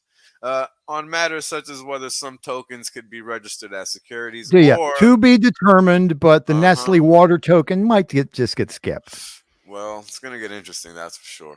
Or how to oversee exchanges, stable coins, and high yield lending products. Interesting, because Hex would not be included in this batch. That's the interesting part. Well, they still can't find the verbiage to cover Hex, can they? No, it doesn't exist. It's not true possible. True DeFi. They can't touch True DeFi. They can't touch it. It would be facetious to even believe that you could do something about that. Yeah, it's a beautiful thing. That's like wanting to like box with the wind. Literally. You know, like, okay, good luck. Who's gonna win? Probably the wind. No. Well, we have a new initiative to show that son of a bitch wind who's boss. Right, we're gonna blow it up. We're gonna get these WMDs and we're gonna blow them up. You know what else pisses me off? Flowers and trees. Those motherfuckers are gonna pay. Oh, bad. Clouds. Wait till I get my hands on that trees. Part. It's a wrap. You got to set that shit straight. We need to regulate it. Right. Cumulus. Little too chaotic there. Man, that's how retarded you sound, dude. That's how retarded you sound. I mean, this is so pitiful. All right. So let's see what else do we got here. Speaking of retards, Kenny's here. Like, don't you have a hobby? Don't you have a television program you like to watch? Why would you come to the chat of a YouTube stream you fucking hate and then participate in the live chat? Like, are you a masochist or just retarded or what's going on? Like, go watch fucking like Maud or you know, fucking anything. Just go. Come on, man. Sorry. Yep. All good, bro. It's fucking stupid, dude. Why don't you come on a live stream of a fucking niche crypto show and spend 2 and 3 hours there and just criticize people and tear them apart and shit on everything? Dude, I bled and sweated for every fucking thing that comes out of my mouth, and I know Wales did too. He's right 99% of the time. I'm right 98.6%, or 98.6% of the time I'm right. You fuck off. Okay? Bye-bye. Go do something else. The lames in the chat, bro. That's why they're in the chat. It's just like hobbies, jobs, girls, projects, clean the bathroom. There's a lot of options here. And that's not even including content. You could go listen to one of 10 trillion records of all genres. You could watch one of 500 trillion videos on streaming platforms. You could pick your nose. You could jerk off in the closet. There's lots of things you can do, guys like Kenny, with your life that don't include shitting on everything in live chat. I'm glad you're one of the ones that it worked out for. I know 20 people it didn't work out for. Really, ultimately, like game over, didn't work out for. So I'm glad it worked out for you, guy. You're really contributing to humanity right now. I don't even know who this is. Sorry, Will. Your show. I'm sorry. Oh, good. Yeah, I don't know who this guy is. I don't know. No, last episode I let it go, but now it's just like, come on. It's just whatever, bro. Let the haters be haters, man. I know, but I feel bad. Like, dude, I want him to face it down. Get better, Kenny. Get better. Good luck. Good luck. Hold on, guys, because the fucking world is always ending here. Is that the fire truck or the police? That was a fire truck. Yeah, but yeah, Freedom man. 35 says Thoughtschild just gave Kenny the shout out. He likes the shout out. Yeah, apparently. Sorry. I know that's how Wales is much better than I am at that. He's like, dude, don't even expend the oxygen or the calories or the ever. It's like you empower them. And he's right. He's really right, you know? Yeah, it's whatever, bro. People with There's always these going to be misinterpretation of the facts, you know, what are you gonna do? You're absolutely right. You can't help people. I ain't trying to box the wind. Yeah, you know, exactly. You can't help people that like pissing in the wind, is what I like to call it. Okay. Because you know, some people just love to piss in the wind. I mean, there's nothing we can do about it. You know? Where are we in the verbiage of this? Let's see. Congress has held multiple hearings on cryptos in recent months, which we've seen and discussed already, exposing partisan divides between the lames, as they, you know, always put on their show, on how to regulate the industry. The admin is also urging Congress to draft rules. The White House released a report on stablecoins in November, recommending that Congress act promptly to regulate the industry. The Federal Reserve has also weighed on digital currencies. The Fed has released a report on a central bank digital currency, or CBDC, earlier in January, that laid out the pros and cons of digitizing the dollar, which is interesting because it's already fucking digitized. Hold the fuck on. Okay, Kenny, scene, man. What way to speak up? Way to speak up and stand up for yourself like a man, dude. Okay, good luck, dude. But you could do a little better, my friend. All right, Wales, what's up? So, you know, people can disagree with whatever facts they want. Doesn't change the facts of their facts. So, who gives a shit? I just got done describing that we're not playing. I'm not playing. I bled, cried, sweated, almost died a whole bunch of times, and I'm older than you and I'm smarter than you. So maybe take me seriously or at least consider it. Nobody has to do I'm not anything. playing. That's the beautiful part. You know, if people want to be dumb, they can be dumb, bro. They will just suffer the consequences of their inactions. That is Well, all. then go be dumb somewhere. All right, like, Go be dumb. there is no, Go be dumb. like, the way I describe what crypto is supposed to be is literally the way it is supposed to be. I am not making things up, right? Like, this shit is written in paper.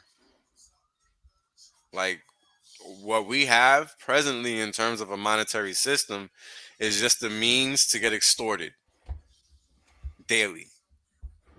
That's all. So crypto is the only way out. And it can't be with intermediaries in the fray, because then guess what? All you're doing is recreating the fucking same nonsense that is depleting the value that you attempt to generate. Because you cannot generate enough value unless you hit a home run. That's just a fact of the matter. You mean I'm not going to get there with my 3 jobs? No. Fuck. Pretty much. All right. Right. Maybe I should go buy some HEX now. Maybe. Not a bad idea. I mean, could you imagine being a guy who pretends to be a Mexican and doesn't have any fucking HEX? No, I cannot. I told you I was touched. I told you I was touched. That's a sorry position to be in. Could you imagine that? Oh my god. I think I know a couple. Nah, ain't no fucking way, bro. Ain't no way. I know Hexicans that are really beautiful assets to humanity. That's what I know. Meaningful lives are being lived, and smart investing is being performed. I mean, it's just. I mean, look at what we're reading. What other crypto community is even talking about this? By the time these motherfuckers figure out this shit's going on, they're gonna think it's past. Like, I've already seen that happen before, where somebody's discussing something I've discussed a month later, and they talking about it like as if it's past, and it's just, we're just talking about it and it's not going anywhere. Because you know what? We let people know what's going on, so shit happens. You know what I'm saying? Because every other community is out here asleep, bro. Like, time keeps on spinning, spinning. That's exactly right. It's actually one of my most favorite songs. Actually, shit just takes me back every time I hear it. You know, those are the good days, man. Isn't it funny how the music kind of coincides with the errors? Yes. Yes and Right? no. Because I used to think that lysergic acid in the 60s and peace and love and Woodstock was an organic thing. Yeah, that Now wasn't. I know it was just a goddamn FBI and CIA operation. Yeah, Well, not totally, but that was the impetus. That was yeah, factually the genesis for it. We yeah. have the historical records, guys, like Abby Hoffman, fucking Leary, fucking Sandow's Laboratories.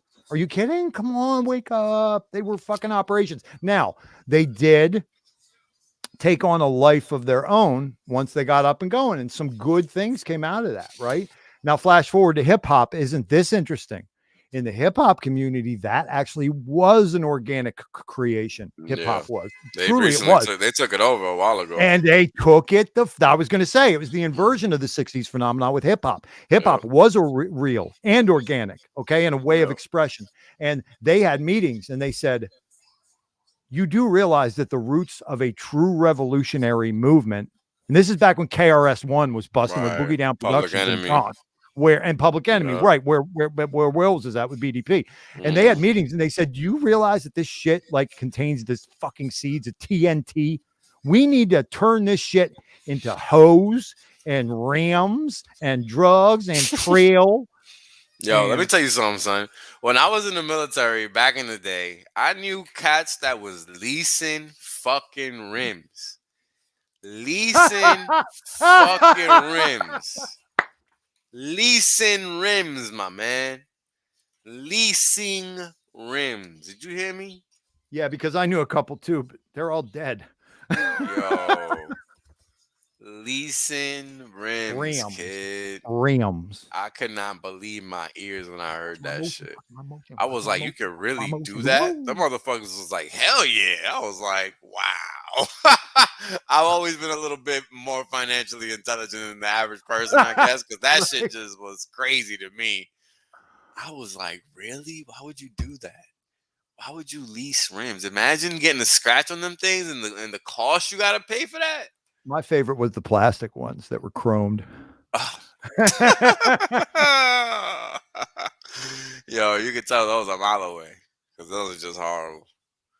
Oh man, people just do the weirdest things for material. They're like Marco's watch collection. Word.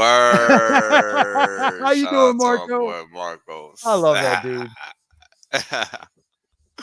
He funny. Yo, I've been working this whole time, son. And Wales is going to talk to your boss.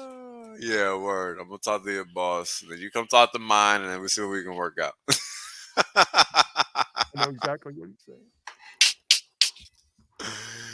Yo, but let's finish reading this. All right. So we already talked about CBDCs a while ago. We already knew this was coming, so this isn't even a surprise for us, really. So that's fine. They can do their CBDCs all they want.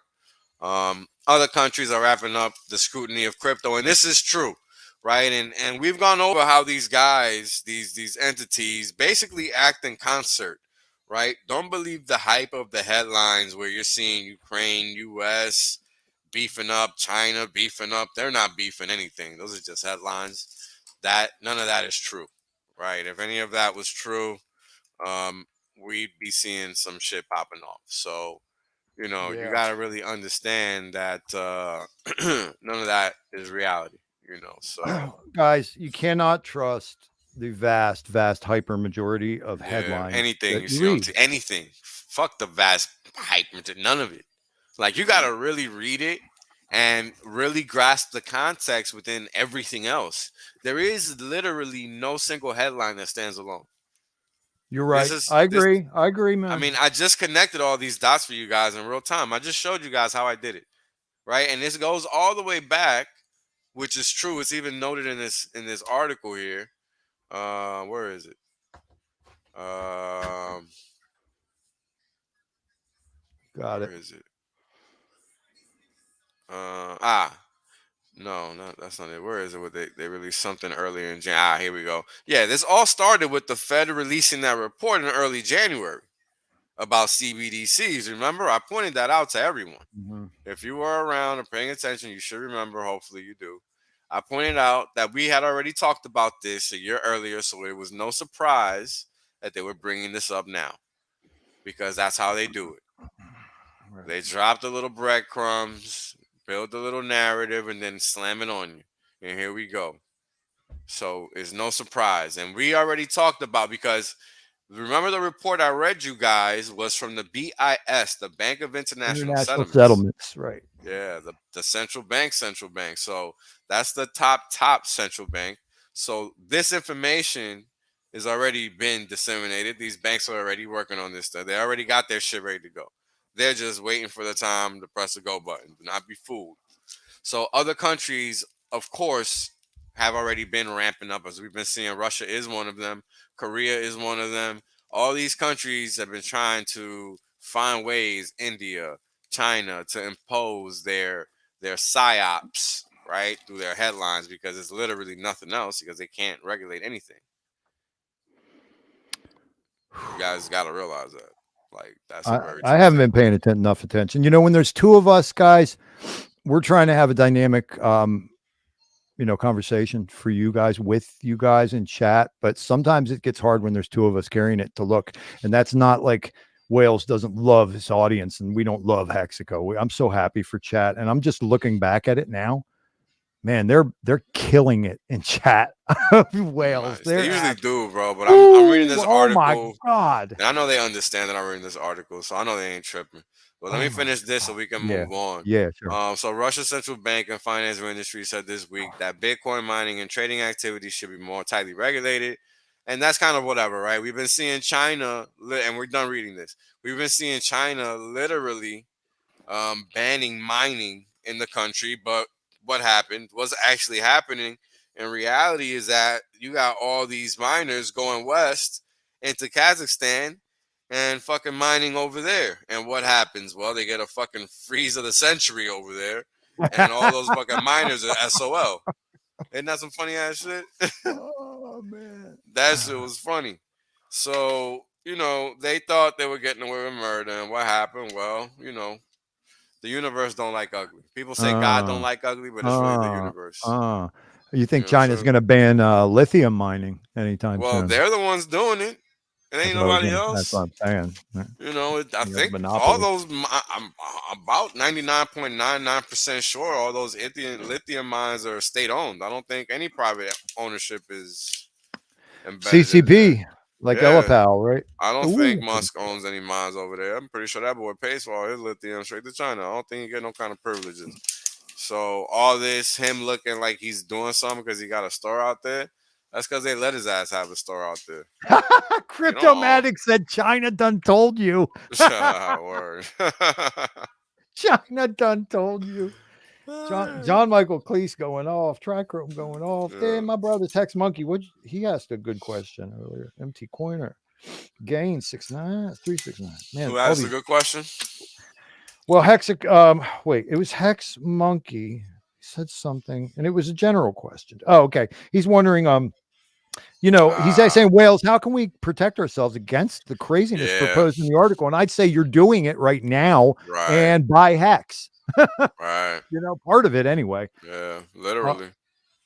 Wales and I and a lot of us have some big plans for, really stoking the fires of some wider conversations. And that's coming. Like, a lot of cool things are coming for Pulse and Hex. Yeah.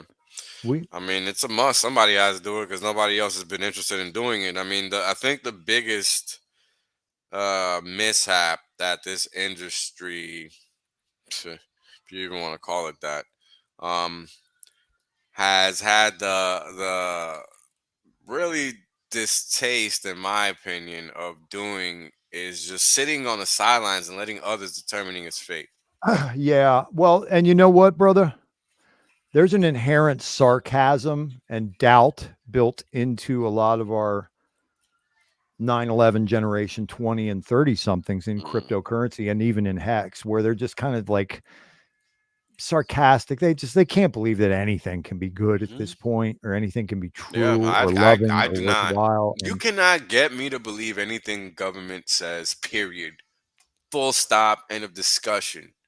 Not gonna fucking happen. It's impossible.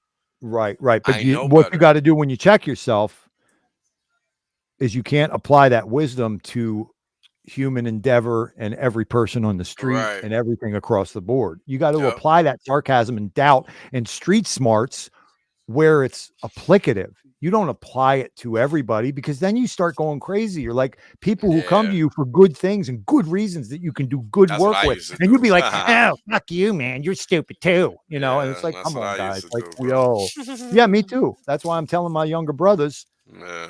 I'm telling my younger brothers some life secrets, guys. Yeah. You don't have to fuck up as bad as me. Yeah. Be better. Have conversation. Learn how to talk to people. If you don't know how to, figure it out. Learn. Figure it out. YouTube the shit. Seriously, that's what I That's on did. you. That's on you. Yo, I Yourself.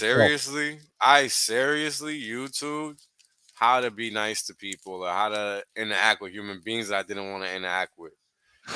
Like dead ass. Oh my God, that is fucking so potent. I can't believe you just Yeah, said that, bro. man. I'm gonna get Because emotional. I'm gonna get emotional, dude. all God bless right, you, man. let's calm down. God bless you. I'm just saying that's not an easy work. It's not an easy decision to make. Look yourself in the mirror Nah, it's and not. say what. It's not. But that's what it takes, right? God bless, man. That's what it takes. Because nobody cares, bro. Right? At the end of the day, nobody cares. If they got the ability to control a gate, they're gonna control that motherfucker. And that's what it boils down to. Mm-hmm. Right? So if you want to get past that gate, what do you have to do? Right? You gotta do what you gotta do. Simple as that. Then to bust it up. Simple as that. If we gotta read through 30,000 pages of legislation to find the shit, we're gonna do that. Yeah. Right? Even if we got to go in shifts, baby. Even if we gotta go in shifts. That's right. And let's read through this because I want everybody to understand. If you missed it last night, I'm gonna assume a lot of you guys did miss it because I don't usually stream at the time that I streamed last night. But this is pretty profound, right? Because all this shit is illegal as fuck. And how? Let me tell you. Because this is just a draft, right? This is not real. This is just draft. This is not in the process. So they're just trying to write this up. And this is the first iteration. Okay. So, Title 2 Prohibitions or conditions on certain transmittals of fund. Certain. So they're being prejudiced here. Discrimination already. Yeah, it's right there, man, in the title. What the fuck? I'm saying though, I'm saying though, this isn't going to apply to like per se things we're involved in. This is more for you. Right. Okay? Cool. Right. Copacetic, So it's okay. It's okay for us, for you. Hustlers. Yo, it's crazy, right? Certain transmittal of funds. Like, how discriminatory is that? I always thought it was funny that they have the gall to throw the kid on the corner in jail for like 3, 5, 7, 9 years. The biggest criminals are the ones in ties and suits. Oh my God, you ain't never lied. Yep. Yep. Ain't that funny? So let's keep reading. Congress finds the following. The Financial Crimes Enforcement Network, wink, wink, is the financial intelligence unit of the United States tasked with safeguarding the financial system from, wait for it, illicit use. Look at that. Look at the, oh my God, guys. Look at the nouns and verbs and adjectives. It's fucking crazy. Yep. Combating money laundering and its related crimes, including terrorism. And promoting national security for us, motherfucker. Promoting national security for us. Boom. Right? So we just literally read some variation of this same verbiage somewhere else. Hey, Wales. Yes, sir. I'm going to come up, okay, or over to the Bronx. And I know that you probably aren't going to dig this, but you're just going to have to deal with it. I'm actually going to go in your house and I'm going to go in your kitchen. I'm going to go ahead and just fuck up. Take all your food. Thanks. If you leave it, if you could actually leave your money out for me, I'm going to take that. I'm going to take a bag of weed and probably your tower, maybe your TV. Okay. Now, listen, I know that that's going to be a little funny, a little weird, right? You know, but you're going to have to go on ahead and deal with that because that's how the fuck, you know, it's going to have to be. Right. So my bad. Sorry. But yeah, that's happening tonight. Basically. So and yo, leave the door unlocked unless you want to call a carpenter to fix the door jams. Thanks. This is literally just the first paragraph, bro. I know. Oh, see, now you're making me depressed. This is just the first one. Okay. All right. Well, I'm going to call that car and head on over to Brooklyn because that's about. I mean, this is how crazy this shit is. The Bronx. Right? I'm sorry.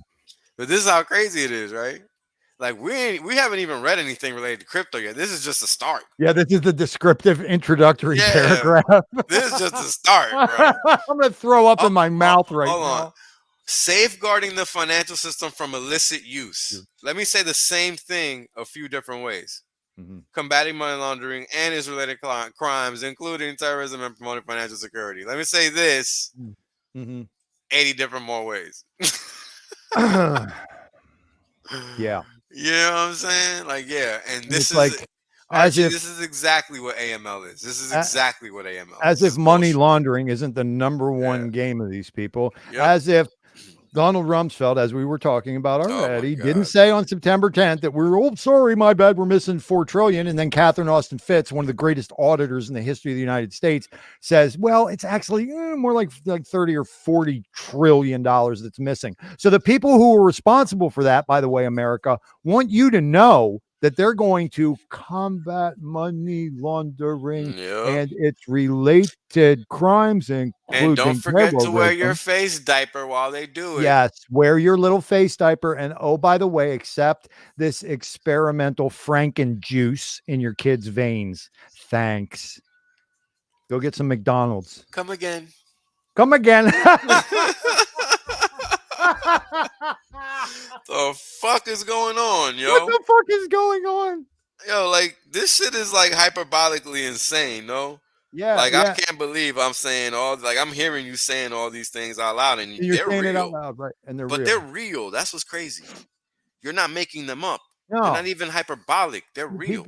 Well, that's fucked up. Because people think I'm like a little bit retarded or touched, but actually all I am is a mirror of what the fuck I see going on around me. So if I seem a little hyperbolic or crazy or touched or weird, because everything else is. I'll tell you, guys, this is a fact. If you aren't a little bit losing your mind right now, something's wrong with you. Yeah. This is not natural. This is not natural, man. Nothing that we've been living through for the past 2 years is normal. Period. And I don't mean touched as in a justification to do wrong by other folks, guys. I just mean in the holiest of holies, in your own tabernacle, in your mind, in your heart. You know? Yo, you know how many people have committed suicide in the past 2 years, brother? Yeah, I know a couple. I mean, that shit is like every fucking day. Because these clowns want to play their fucking games and people want to sit down and fucking take it. Well, here's the thing. We were talking about the heart of darkness. People are like, well, why would they want that? How could they want that? Listen, guys, they cheer. When you cry, when you're scared, when you're hungry, when you suffer, they cheer. It's their religion, my friends. It's their religion. You remember the Matrix, how the human being's a battery and the battery's in the little fluid and the fluid there. Dude, when you cry and dread and fear and anger, they are, they love that shit. So stop. Let's stop it. Let's stop feeding them. Literally. It's on us. It's not going to happen any other way. Just say no thanks. Moving on. Got shit to do. I'm busy, actually. Yeah, but watch your TV if that's what it takes. Like, whatever. Or no, maybe not. Like, yo, we went from Rona being over to drum wars with fucking Russia. Like, understand and aliens are next. Just understand that they're trying to sell fear. That's all that they're trying to do. If it's not one thing that's coming to kill you, it's something else. Yep. And aliens will come after the threats of war, and it'll just. And if you don't know who they are again, you might be the part of the problem. Yep. Like the fact that I even have to explain that in 2022 is fucking baffling. Before I lose it, I got to lighten it up, but I am going to say something real quick. Guys, there's one question to ask in life, okay? When you're dealing in this kind of a society, it's called que bono. Que bono. Who benefits? Qui bono. Qui bono. I'm sorry. Qui bono. Who benefits? I did the Spanish version. Or why? Not the Latin. Yeah, qui bono. Qui bono. Who benefits, guys? Seriously, ask yourself every day, every headline, every news story. Who benefits? Who benefits? Who benefits? There's dollars behind everything, guys. Literally. Dollars behind everything. Nothing happens for no reason here because everything requires money. Who benefits, man? Everything. Who benefits? Every law, every news story, every celebrity created, every narrative delivered to you, every script of every movie, every chart, every belief system. Who benefits? It's not rocket science. You unlock that. Guess what? You unlock that one and make it part of your operative daily being. It's game over. You're there. That's as awake. I don't even say woke. I say that's as awake as you are going to get. Yeah. Can't get more awake than that. Now let's keep reading through this so we can get. Oh no, there's more. Yeah, there's more, bro. Yeah, it's, it's a little verbose, but it's good for us to get through it. Hey, I'll be right back. I'll be right back. All right, no worries. I want people to understand how this is beneficial for us as Hexicans because we are the owners of the only actual crypto that exists in the market. Because they can't touch it. They can shut exchanges down all they want because exchanges want to play that bullshit game. Right? So let them play it. When you deal with real crypto, you don't have to concern yourselves with that shit. So let's keep reading. Y saludo a mi gente en la Dominicana. Per statute, FinCEN may require domestic financial institutions, meaning them right here, and financial agencies to take certain, quote, special measures, end quote, against jurisdictions, institutions, classes of transactions, or types of accounts determined to be of primary money laundering, and here's the magic word, guys, concern, providing the secretary with a range of options such as enhanced record keeping that can be adapted to target specific money laundering and terrorist financing and to bring pressure on those that pose money laundering threats.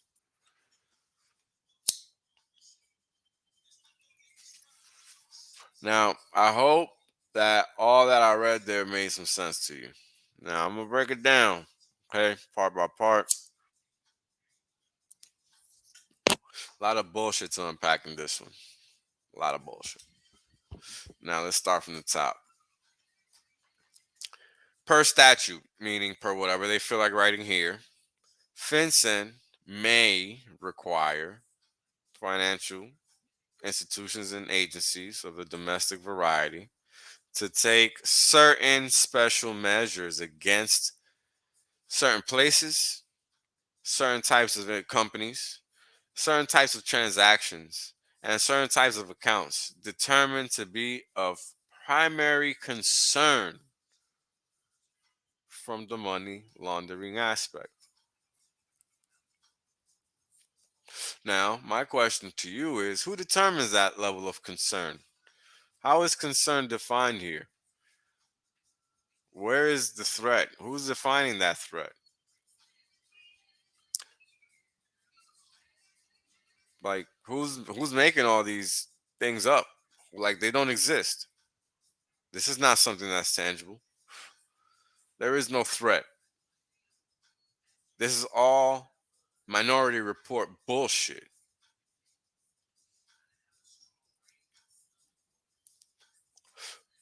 This is all Minority Report bullshit. The words classes of transactions, types of accounts make it subjective. Because what other transactions or accounts can there be in a financial system? They all already exist, right? Yeah, you with me? Right? So clearly they're just aiming the gun at whatever they think they can aim it at. So let's keep reading. So, man, this pisses me off. Concern, right? So again, who's defining that? Now, you guys got to understand that this last part, it really just coincides with the fact that this is all minority report bullshit. Mm-hmm. Because you can't foresee any threat. There's no such thing. Where's the threat? It's bullshit. Let's keep reading. The special measures, as shown in quotes here, the special measures authority was granted, guess when? In 2001, Patriot Act, when most cross-border transactions occurred through correspondent or payable through accounts held with large financial institutions would serve as intermediary to facilitate financial transactions on behalf of other banks. So all of that shit is saying a whole lot of nothing, honestly. That's just filler. And it's just being descriptive in terms of who had the power when, or when it was granted to who. So big institutions that facilitated transactions for smaller institutions. That's all that number 3 is saying. So number 4, innovations in financial services have transformed and expanded methods of cross-border transactions that could not have been envisioned 20 years ago when FinCEN was given its special measures authority. Now, you guys have to understand that authority that was granted based on the Patriot Act is a breach of your Fourth Amendment rights, your breach of your First Amendment rights, period. So what they're now trying to do is make up reasons to encroach even further into things that they cannot encroach into further or at all. And these things are important to understand. Let's keep reading. The innovations, particularly through digital assets and informal value transfer systems, while useful to legitimate consumers, are also a boon for bad actors like sanctions evaders, fraudsters, money launderers, and those who commit ransomware attacks on victimized U.S. companies and which use the financial system to remove and obscure the proceeds of their crime. Yep. And also middle-class families trying to rise and enjoy some financial security. Oh, whoops. I didn't mean to say that. Imagine that. But you would think that the number of terrorists far outweigh the number of families trying to find financial security. I got 3 in my backyard. I got 2 in my closet I've had tied up. They're fucking terrorists are everywhere. I got more terrorists than I do mice. And not to mention my son's running a fucking shitcoin promise coin node in my middle bedroom here. I don't know what's going on around here. I'm sorry, brother. Oh my God, help me.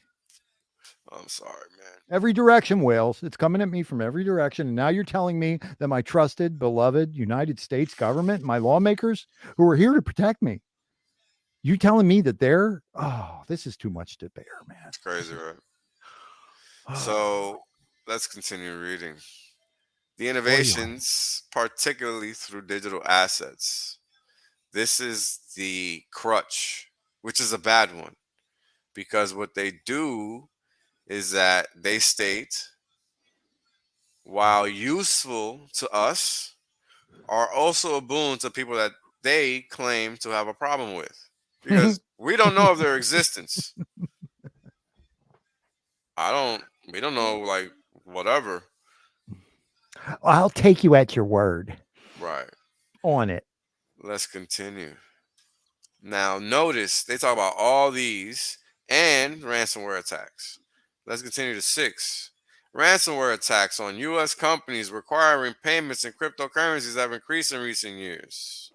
So that's why, right? That's why. Okay. They focus on this because they can't focus on any of that.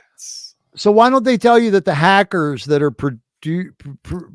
doing these ransomware attacks, why do they conveniently leave out that the hackers are in their employ to move a narrative forward? Oh man, you beat me to it. I hate you. Oh, I'm sorry. Okay. See, that's what happens when great minds get together. Yep, it happens. You ain't the rock star in the room no more, homeboy. Nope. Because what's happening? Well, let's take note. Yeah. You got, while it's cool for you, poor fucks, that's cool. But guess what? All the motherfuckers we want to shut down, which we won't even elaborate on. We're just going to talk about this random ransom shit.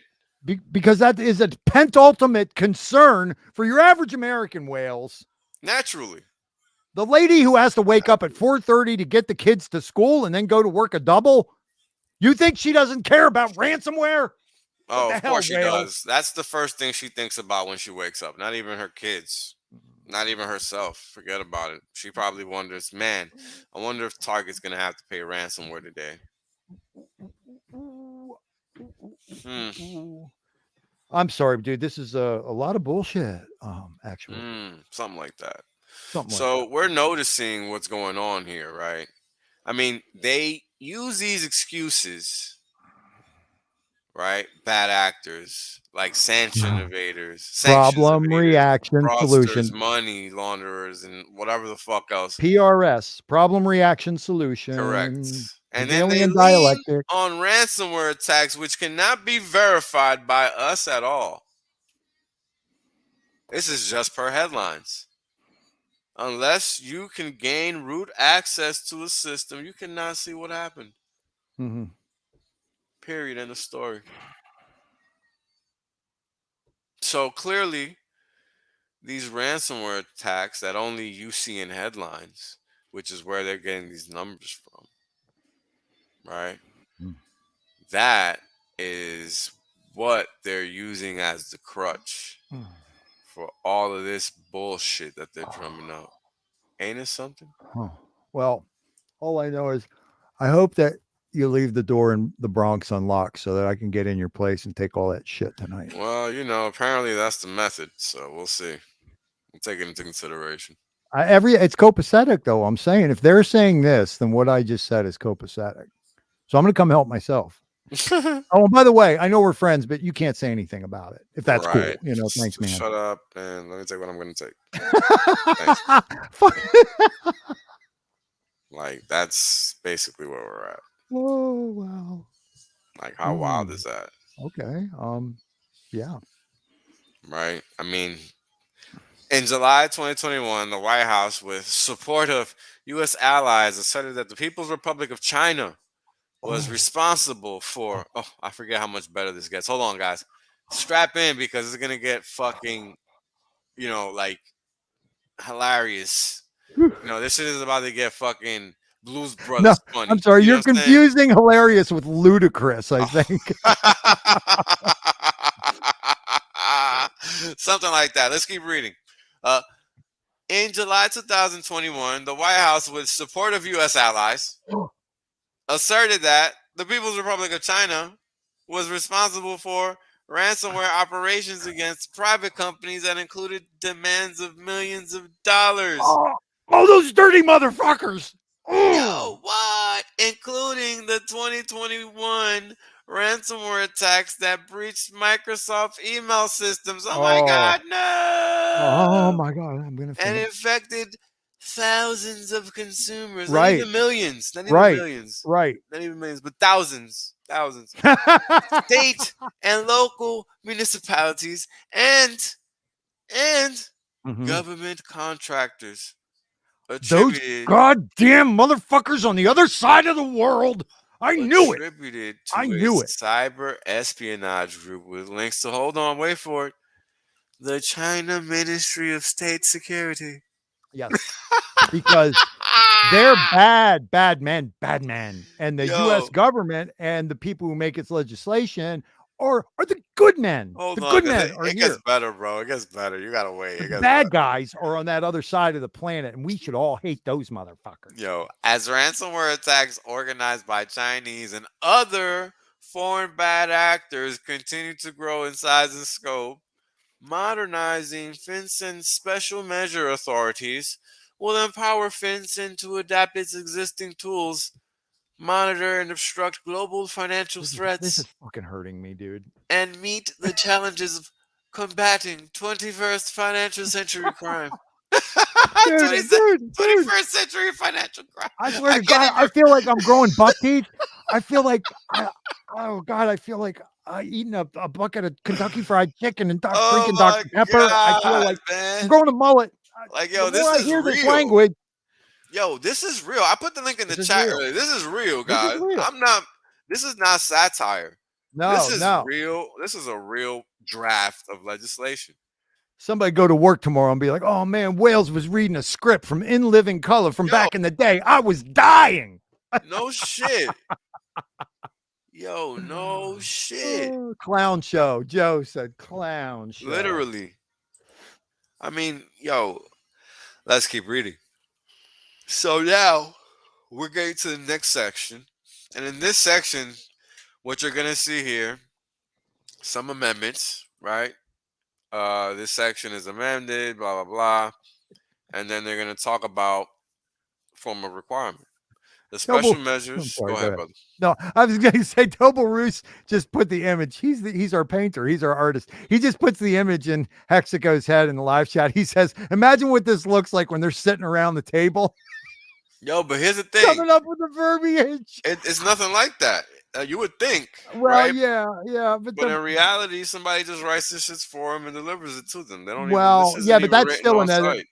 As a writer, I believe that there's 6, 12, 32 people who are the editors and writers of this stuff. They're already on point. They already know what the message is. Yeah, they're on message in advance by years, if not months already, for sure. Now, whoa, what if they got to the point where, like I brought up in my last appearance with you, what if they got it to the point that they just have an AI cranking this shit out? It could very well could, brother, because this shit is horrible. That's entirely possible, folks. This shit is horrible. We all know that the technology of the military and the black ops is 50 to 100 years ahead of where I mean, it's possible what they're selling. So, I mean, yeah, this could be AI. It already exists. AI for that already exists. Yeah, that would be remedial level AI. Right, exactly. Oh my God. Right, exactly. Yeah, crank out a Brandon speech. That's like, well, we're on 32.5, but we could use version 2.1 for that. Literally. Crank out a speech for Brandon. So let's finish reading this bullshit. This is the last part right here. Okay, so this is the prohibitions. You're good. So this is the prohibition. No, not yet. I'm saying thank you, God. It's almost over. Oh, yeah, exactly. Exactly. Almost over. Let's see. Yep, this is it. Deep breath. So last part, prohibitions or conditions, and this is the amendment, right? This is what they're changing here. This is what it's gonna be. If the secretary finds a jurisdiction outside of the U.S., one or more financial institutions operating outside of the U.S.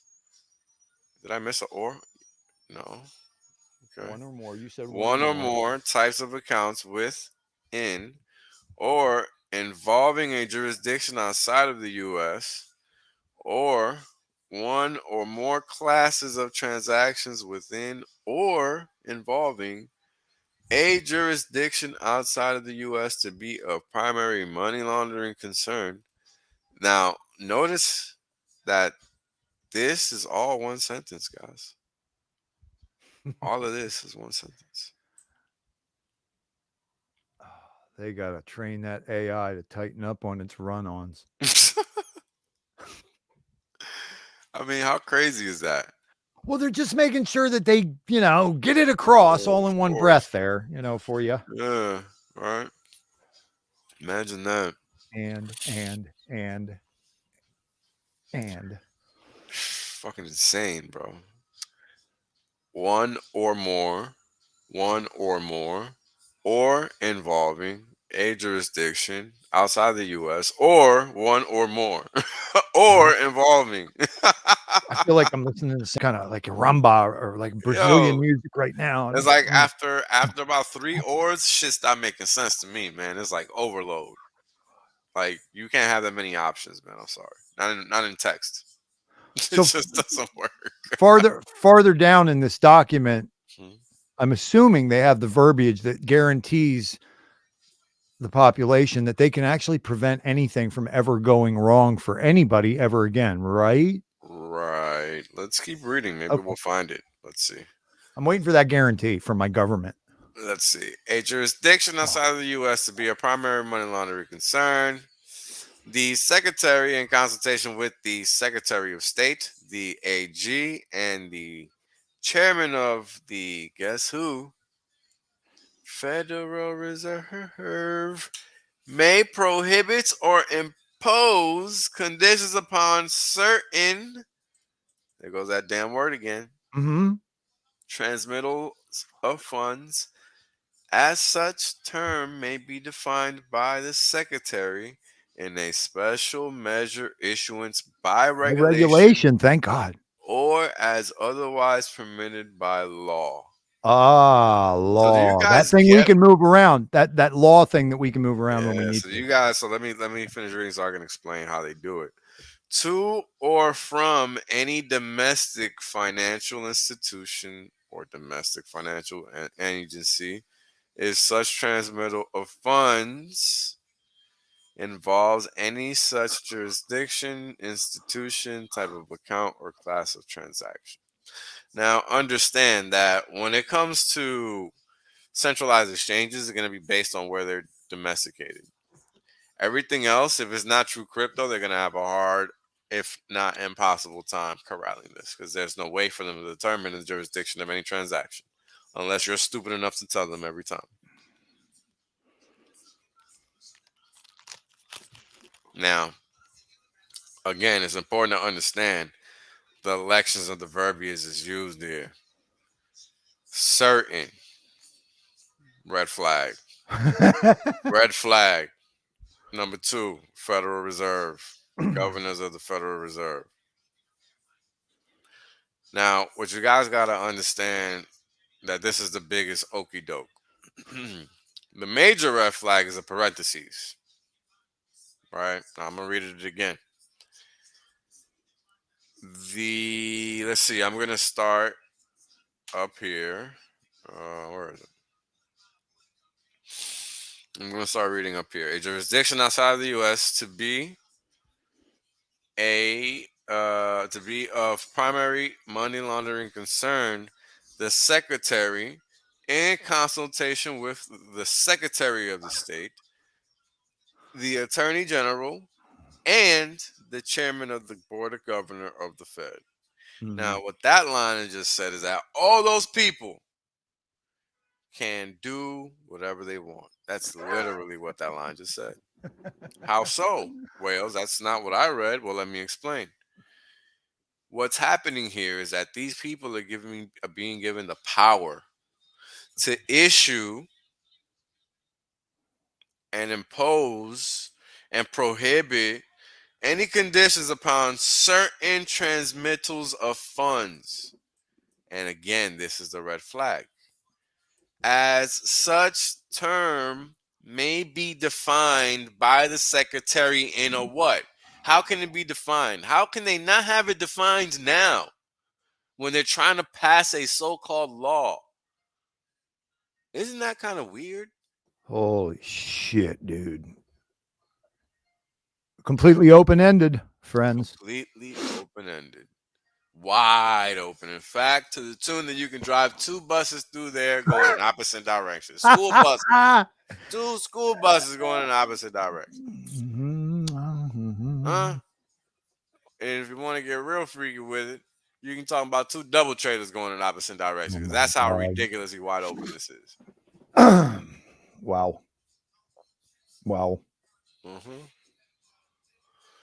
So, well, thank God it's Daddy writing this stuff, man. Thank God it's Daddy government because he wants what's best. They get the power to issue whatever decree they want using this verbiage based on open-ended language right here may prohibit or impose conditions upon certain transmitters. That's so open-ended, it's ridiculous. So they can do whatever they want, basically. And these are the things you got to understand that are happening in real time every day, right? I mean, first, the executive order, or yesterday, first the CBDC paper, then them coming at El Salvador. Now this, today the executive order, they're hatching down, guys, right? They're trying to find ways to Wow. get people into positions that they might not be able to get out of, right? And it's simply because we sit here and just let it happen. Honestly, that's what's ultimately going on, right? Like, people got to realize that that's the truth, because nothing happens unless we don't want it to. So you gotta keep in mind that that's the reality of how the world works. So, what do you want from life? That's on you.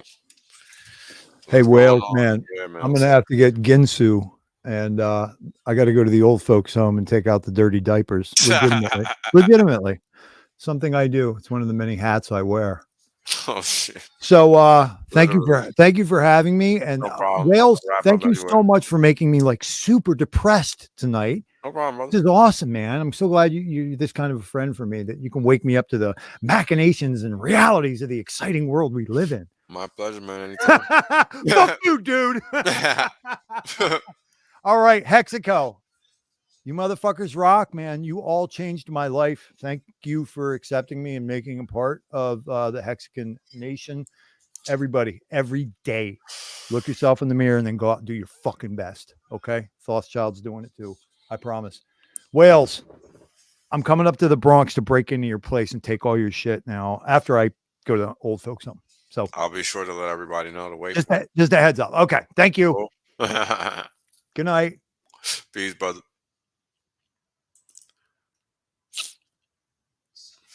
All right, guys. So, interestingly enough, Hex is looking a little funky. So, if you're looking at what this trend line is showing us right now, if this thing sustains price action below here for real, like meaning it stays down here, maybe we'll get lucky and see some 5, 6, 10 cent hex, maybe. But this would imply that we're literally about to start a new downtrend, right? And that's what I'm saying. We gotta look for it first, because it doesn't look like it's really giving that indication just yet here, because you would want to see a break of this level, honestly. All right, and this is on a 3-day point of view. Okay, this is not a single day. This is 3-day. So for now, it could even be called a bull flag, a bear flag, and this would be the first bear flag I think I've ever seen in X. Right there, it's like almost really like a bear flag. So, and I mean, I gotta be honest with you, with the delta that we're seeing in the spreads here in the histogram, it doesn't really look like that. It looks like it's just gonna keep chopping sideways, but you never really know, right? And that's why you gotta keep your eyes on your P's and Q's. Now, the interesting thing is this: we have all this regulatory headwind in the air right now, right? You gotta ask yourself, how safe are all the promise coins, right? How safe are all the promise coins when they all primarily trade on dexes and can be touched? Not that safe. It doesn't leave many options, guys. So, you got to understand that sometimes the fundamentals overpower the reality of what you're seeing on the chart. And very soon,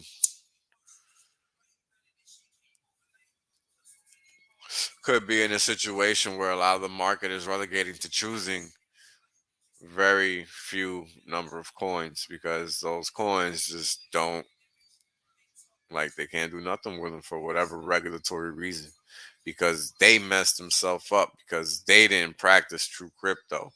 They engage with middlemen, and middlemen always do what? Find a way to fuck you because it's not their problem.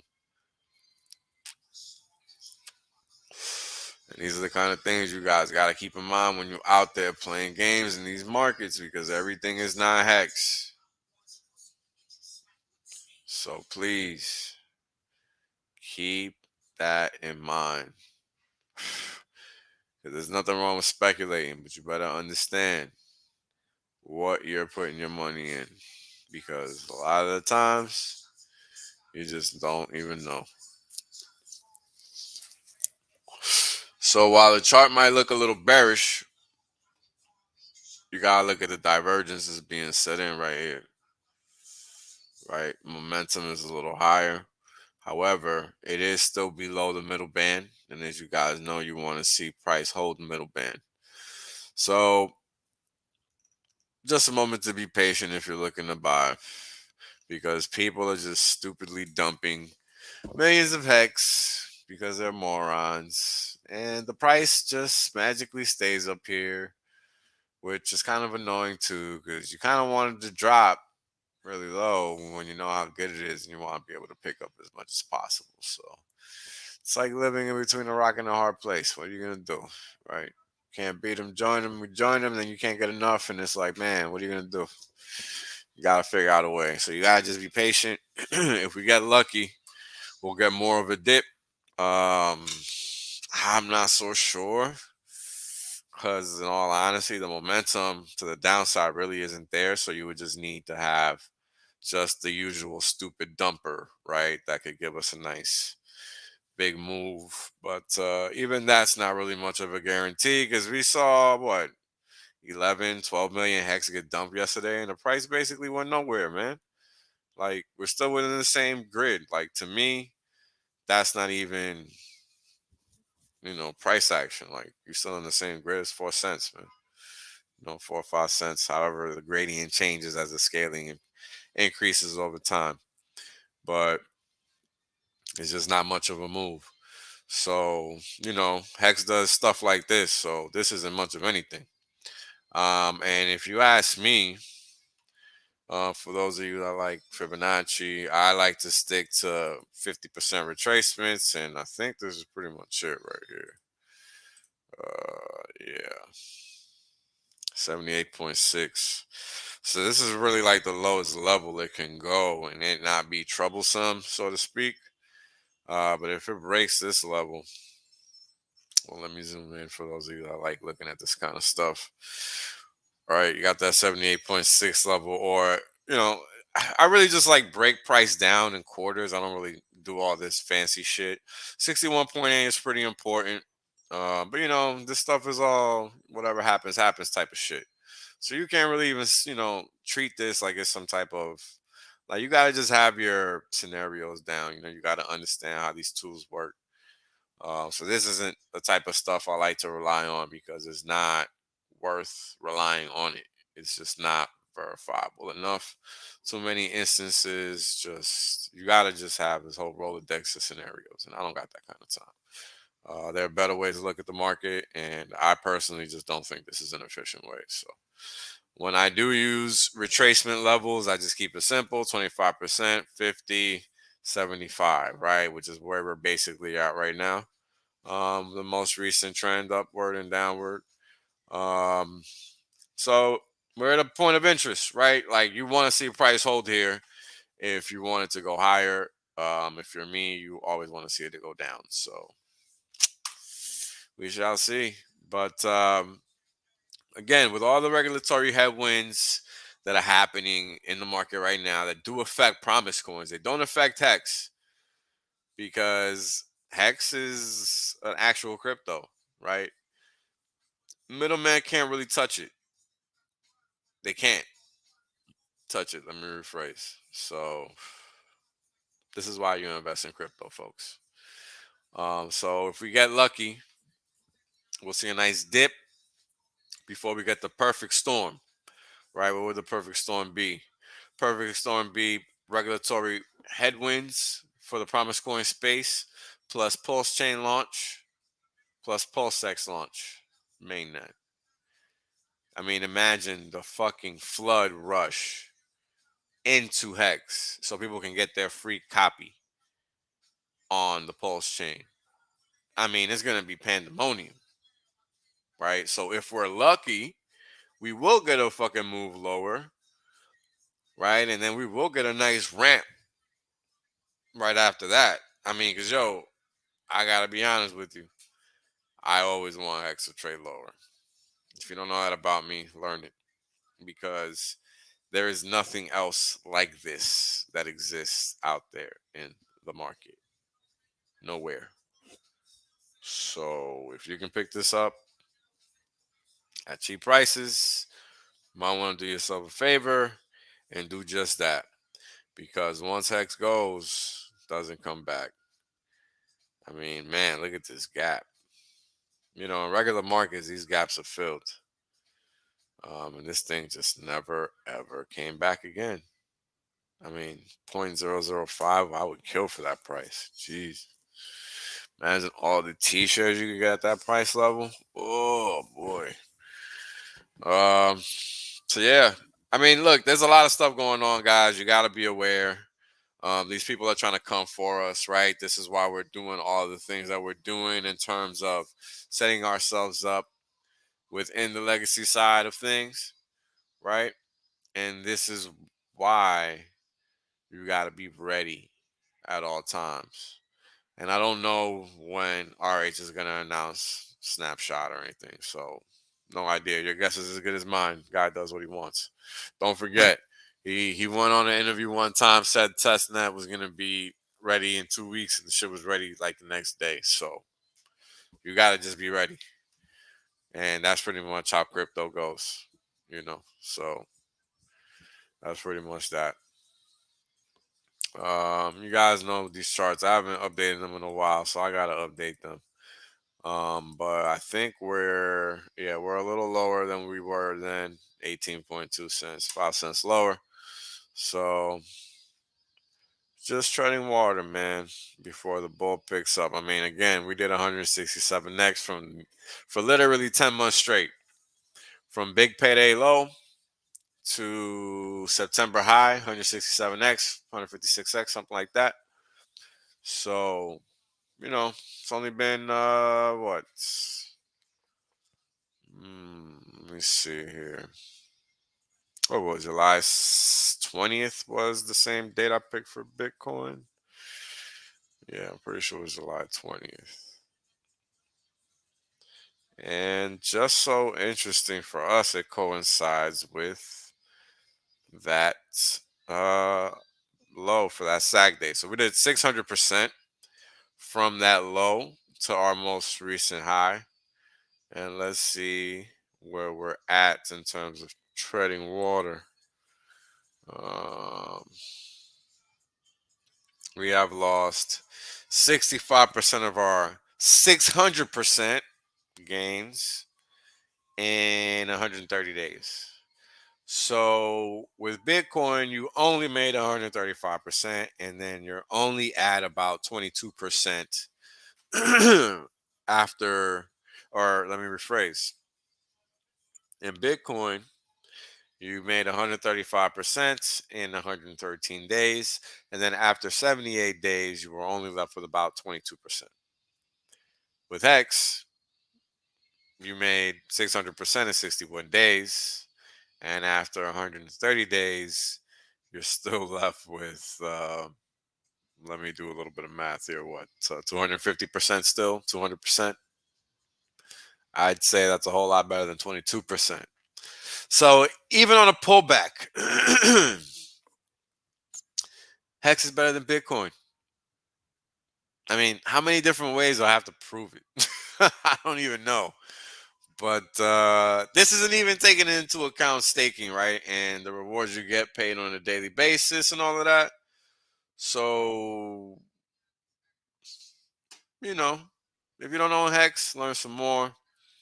If you own HEX, understand how good you got it, because you got it really, really good. This is not including stakes. This is just pure price action. That's correct. So if you haven't sacked the PulseX, do it. Rate's still good. Don't fuck around and wait. It's almost at $1 billion, if not there already. It's going to be huge. These new networks are going to redefine cryptocurrency as we know it. You know, that's just the point of everything that's happening right now. This is why us going over these menial topics is so important, right? Talking about how HEX is better than everything else because of all the nonsense legislation that we're seeing dropping. I mean, all of this is just going to prove how HEX is not a security and how everything else is. That's literally it. I mean, look at the name of this act. The America Competes Act. How funny is that? They're literally trying to find ways to make us uncompetitive. And that's a reality of what's going on in this country, right? And everybody else takes their cue from these clowns. So it's important we understand that. This is why we got to get involved. This is why we have to be educating ourselves. This is why all of these things we talk about matter. Because nobody's going to fix anything if we don't decide to fix it. I mean, I'm going to keep saying that because it's true, right? Like, that's something you got to really take home with you because that's not going to change. Nobody's going to do you any favors. You got to do it yourself. So with that, I'm going to let y'all go. You guys have a good rest of your day, evening, morning.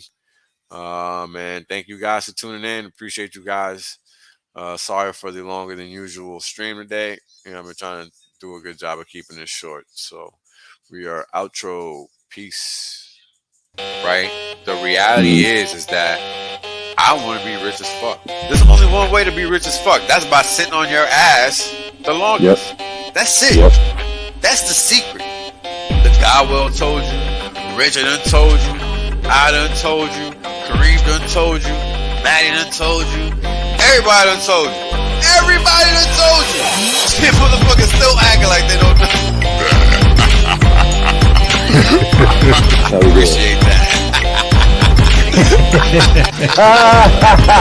Yeah. I appreciate that. 100% safe. There's plenty of games left. Valiant done told you. Yo, everybody said it. I mean, hey, you know what it is, man? Everybody done told you. Yash deep, everybody. My God. HEX agents, bro. Everybody. Australia.